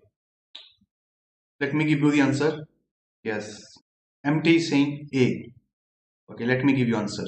Answer is A. Answer is A. You all are right. Yes, Mohit, you are also right. Vehicle insurance in India. Before you can understand this, you have to understand few basic concepts. First is third party insurance. Basically, what happens, see this picture. In vehicle insurance, you can have insurance for your vehicle, that is maybe car, bike, truck, etc. For multiple things, like if your car get crashed or if your car gets stolen, you would get compensation from insurance company, or your car get catch fire or have some any kind of system breakdown, then you would get compensation from the insurance company. Then there may be an unfortunate incident where your car has hit somebody and that person either face severe injuries or unfortunately may get died. In that case also, insurance company would compensate that person family. So now take this category, this first four categories. These categories are general, covers all range of possible loss to your vehicle, all range of activities it is covering. So that is why its premium is also high. Its premium is also high. And there is one more third party insurance. Third party insurance is related to this scenario only, where you are causing any harm to any third party. Your vehicle is causing any harm to any third person basically. That loss would be covered up by the insurance company. That cover would be covered by the insurance company. But if any loss is occurred to you, or your vehicle, that would not be covered by third party. That would not be covered by insurance company. Only loss to third party, third person, that would be covered by insurance company. This insurance premium is quite low. Those who are riding bikes, those who are riding cars are very well aware of this provision. Okay. As per Motor Vehicle Act, it says if you do complete insurance, fine, good. But at least do the third party insurance. At least do the third party insurance. Third party insurance is mandatory for all the vehicles. If your vehicle hit any person, at least you should have insurance in place to compensate that person. Now, Insurance Information Bureau, which was established by IDA, which is doing research in insurance market, released its annual motor report where it has given certain findings. What are those? That on road there are 57% of vehicles which are uninsured, despite the fact that Motor Vehicle Act make it mandatory to have a third party insurance, but nobody is doing the insurance. So in absolute numbers, 13.2 crore vehicles are there which are uninsured, and bulk of these are the two wheelers. Bikers never insure their bikes. 66% of the two wheelers are uninsured because two wheelers are mostly run within city premises. So you know where the traffic havaldar is situated. So that is why you are not being inclined to insure your bike. You will find some jugaad, some way out to escape the scrutiny of traffic havaldar, traffic officer. That is why you never insure the two wheelers. But your four wheeler, that is car, move around different cities. You are not being aware, you are not being sure that where the traffic officer would be there, so it may आपका चलान वो कभी भी काट सकता है, तो इसलिए आप फोर व्हीलर का तो करवा ही लेते हैं insurance. What are the other reasons? Weak enforcement by traffic police. They are not being sincere and serious enough to catch the traffic violators. The insurance companies who do the insurance for the first time, they do not follow up. They do not give constant reminders, repeated reminders to the insurance policy holder to renew their policy. Then third party premium is also quite high. So people want to save their money. So that is why they are escaping this insurance. So what are the impacts? Victim of accidents would not get the adequate compensation as no insurance company is there to pay them. Owners have the limited financial resources to pay the compensation. For example, maybe there may be certain accident which may cause heart operation or maybe brain operation which may require 10 lakh rupees per day. Owners does not have this money. How he would pay for these expenses? Then for insurance company, this low level of compliance means higher claim ratio. What does it mean? See, suppose 100 people are there, okay, and 40 people are doing insurance, 60 people are not doing the insurance. Insurance company keep the premium by taking into account that all the 100 people would do the insurance. So suppose it makes the insurance premium at rupees 10. So 1000 rupees it would collect. Insurance company knows that there would be 3 accident on an average in a country. 3 accident on an average in a country. It would have to give suppose 700 rupees as compensation. So 300 rupees would be the profit of insurance company. But only 40 people are doing the insurance. So here 10 rupees premium it cannot charge because in that scenario 400 would be the collection, 700 is the compensation payment. So 300 rupees loss would be borne out by the insurance company. So insurance company what would do? It would raise the premium to 30 rupees. So basically it would raise the premium to 30 rupees. So it would become expensive for those who are taking the insurance. Even when the cases for compensation comes to courts and judiciary tribunals, etc., they ask insurers to pay the compensation whether he is being covered or not, and ask the insurance to recover the money from insured. They put the owner's responsibility or insurers to pay first the victim, then decide whether to recover it from insurer or not later. And also there is rising road accident in the country, which is being given data by the Ministry of Road Transport and Highways, that it kills 1 like people annually in India. You can see this tweet of IPS Pankaj Nain. It was given on March 4th. That is when coronavirus was starting. Just one case of coronavirus in India, and people are crazy for marks. Daily 400 people died in road crashes, still no craze for helmets. Absolutely true stare on the given situation.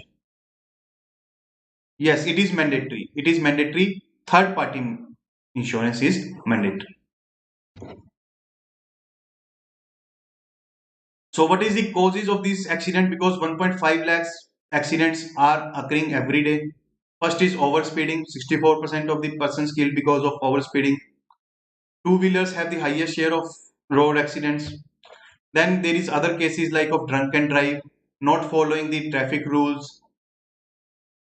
Then there is no stringent verification mechanism while issuing the driving lessons, whether the applicant has the necessary skills to drive or not. Then pedestrian also never follow the traffic rules, that they never cross the road on zebra crossing, they never wait for the red lights to come so that they can cross, etc. So that is pedestrians also somewhat guilty in that respect also. So these are the causes of road accidents. So what are the global initiatives? Brazila declaration, you should remember, you should put in your mains essay and mains answer also, because this would make your answer unique as compared to others. So this was the first conference which was held in Russia 2009, and no, it is not held. It was held in Brazil. It was second conference. First conference was held in Russia. It's basically objective is to provide the plan or strategy for sustainable development goal 3.6, that is the reduce the number of deaths and injury from road traffic accident by half by 2030. And United Nations has also declared 210 to 220 as decade of action for road safety. What is the way forward? India is one of the largest auto market. 2 crore vehicles are sold annually, and we are also the country with highest number of road accident and fatalities, and also highest vehicles being uninsured. So that is why we need to increase insurance, because it does not reduce the death and accident, but certainly help in accident recovery. So that is why we need to spread awareness, promote financial literacy. We need to promote technology in insurance. For example, by using online method, we can apply for insurance policy, or through certain webcams and all, we can assess the damage caused to the vehicle or the third person, and we can insure by DBT, direct benefit transfer, immediate transfer of compensation, etc. And regulator, that is IDA, also need to be vigilant enough so that insurance company do not overcharge or do not add any hidden costs, etc. And insurance is not denied to lower income people, because most of the people who are owning two-wheelers are lower income people. They should be made part of insurance. How? We need certain schemes which are quite affordable, like 100 rupees per year, 100 rupees per annum insurance scheme. As of now, around 1000 rupees is being spent on two-wheelers or four-wheelers for insurance for 1 year, that too for only third-party insurance, not for the complete insurance. We need to make this insurance premium affordable so that more and more people could come into the fold of vehicular insurance.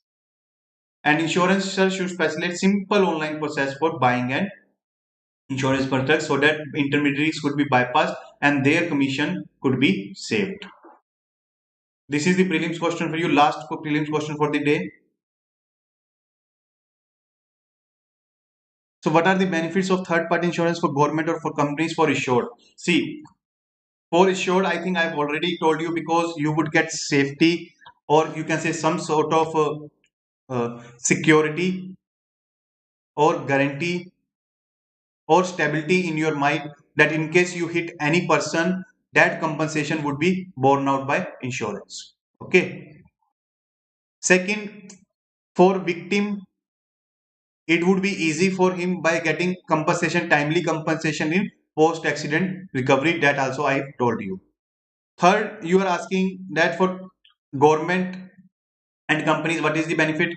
See, that money would be collected in insurance company. Insurance company would engage huge employees to sell more and more their insurance products. There would be employment generation. This insurance company, I've told you the profit, suppose 30% profit they earn from this insurance. What they would do, this money they would invest in industrial projects, share infrastructure projects, or by purchasing shares, bonds, etc. of these companies. Suppose JP Group is going to build a road, so it would invest in JP Group shares so that JP Group would get money and it can build the roads. Similarly, Adani Group is going to build airports. So it would get money from this insurance company by selling its bonds. This is how these insurance companies are beneficial for economy. So for government, it would help reduce its burden on compensating the victims. Second, it would also promote safe driving culture, not the risky driving culture where we are taking all kind of risk on road that would also get arrested. Third, if it is done through government insurance company, then government would get the money and it can invest in welfare activities or in the infrastructure development activities, etc. So this is basically the benefits of third parties insurance. So you have all answered C. I think Jannat has come late in the class. Maybe you may have class in the morning. Yes, answer is C. Answer is C. Very good. Answer is C. So, do you want this topic to be covered for today, or we should cover it in next class?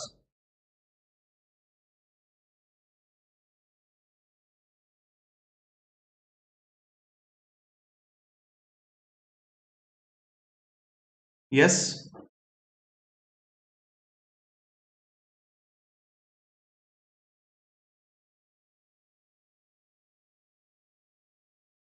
Should I cover it today or in next class?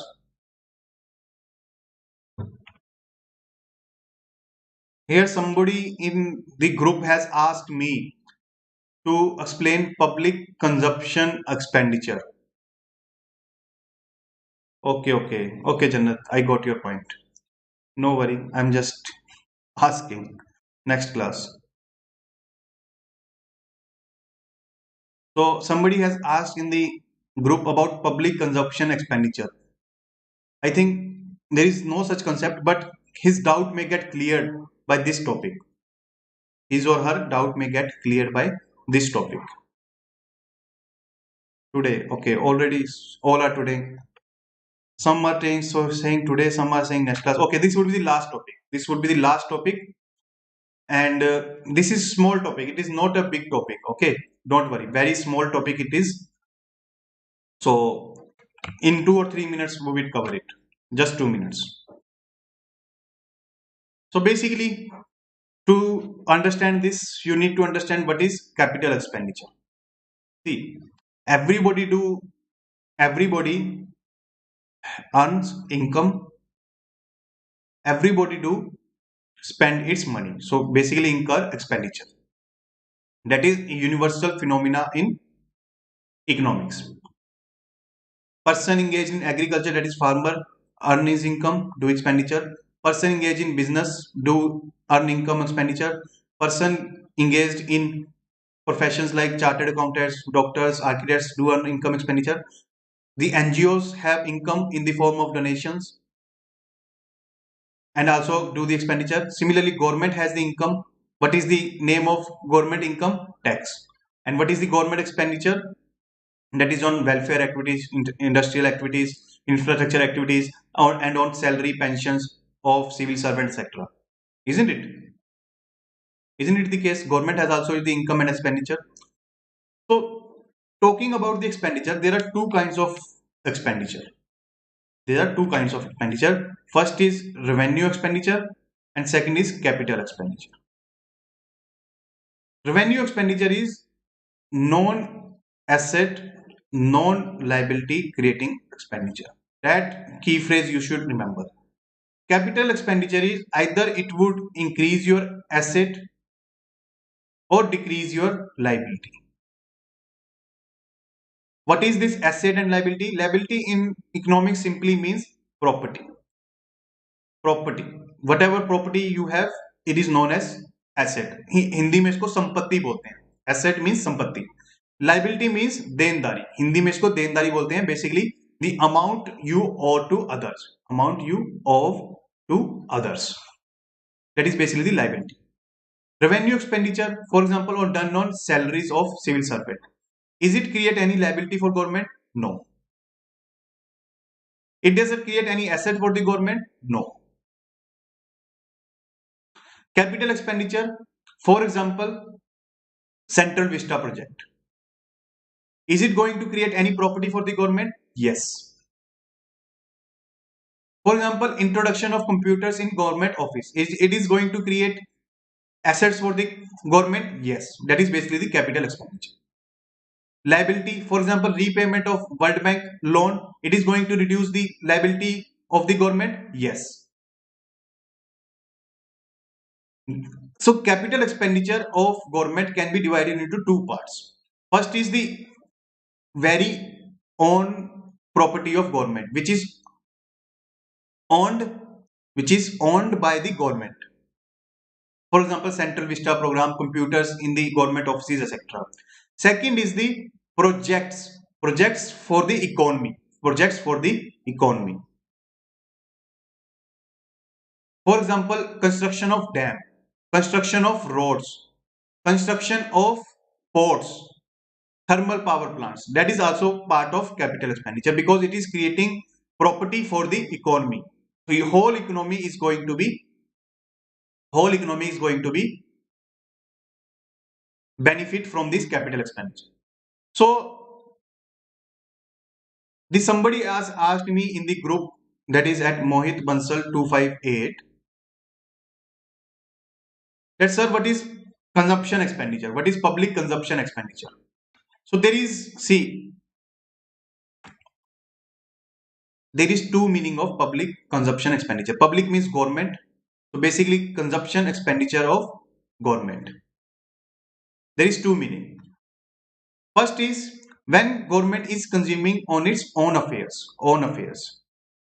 For example, lunch, meals for civil servant, salary allowances of politicians, use of patrol in official vehicles. These are consumption expenditure which is being consumed on own affairs on government. Second is consumption expenditure for economy.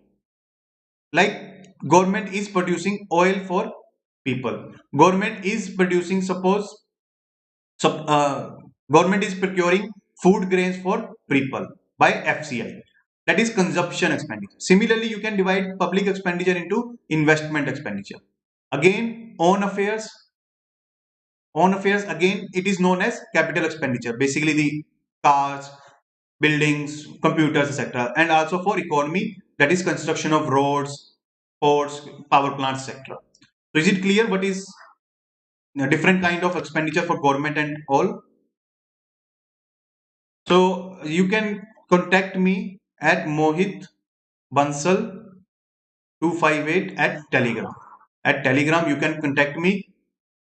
You can raise any kind of doubts, queries, etc. on this group. I would answer it. Okay. So that is basically you can see it on slide. This is the revenue and government expenditure. This classification you can read it when I would share you the PPT or PDF in the group. Okay. So, and you can also have this capital expenditure visualization like on roads, flood defense schemes, event wise. This road maintenance budget would come under salaries of corona doctors, etc. would come under revenue expenditure, and this kind of expenditure is come under capital expenditure. Now coming to the scheme of special assistance to states for capital expenditure. This is part of Atmanirbhar Bharat Abhiyan.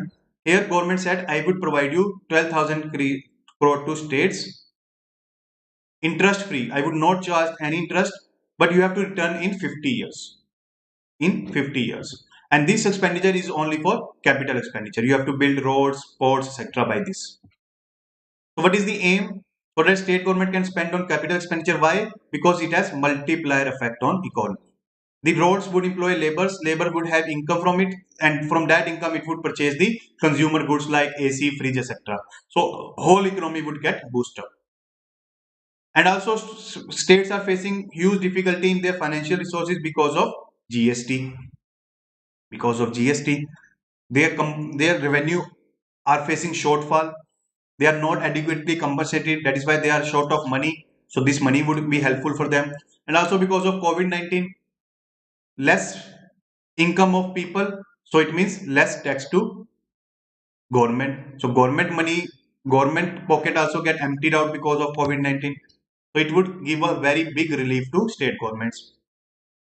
So what is the part one of the scheme? It would cover Northeast region. That exclusive 200 crores are meant for Northeast. Second part of the scheme is 7,500 crore, which is given to all states, and this allocation would be on 14th Finance Commission recommendation. The manner in which 14th Finance Commission has recommended for tax devolution and distribution, the same principle would be applied for this part. Part 3 is meant for reforms.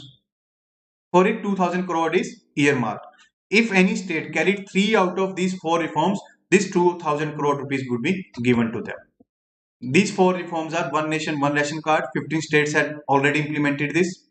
Ease of doing business, urban local body reforms to empower the municipalities, and also power sector reforms to overhaul their distribution company so that it can become profitable. So now what is the current affair? This is the current affair. Ministry of Finance has approved 9,800 worth of capital expenditure proposal of 27 states. 4,900 crore has already been released, so government is quite quick in releasing the money, helping the states. All the states except Tamil Nadu has taken the benefits of this scheme. That is basically the last topic of the day. Hydroelectric dams we would cover in the next class. This is lengthy topic, so now we should end the session. So that's all for today. I wish you happy learning. All the best for your studies.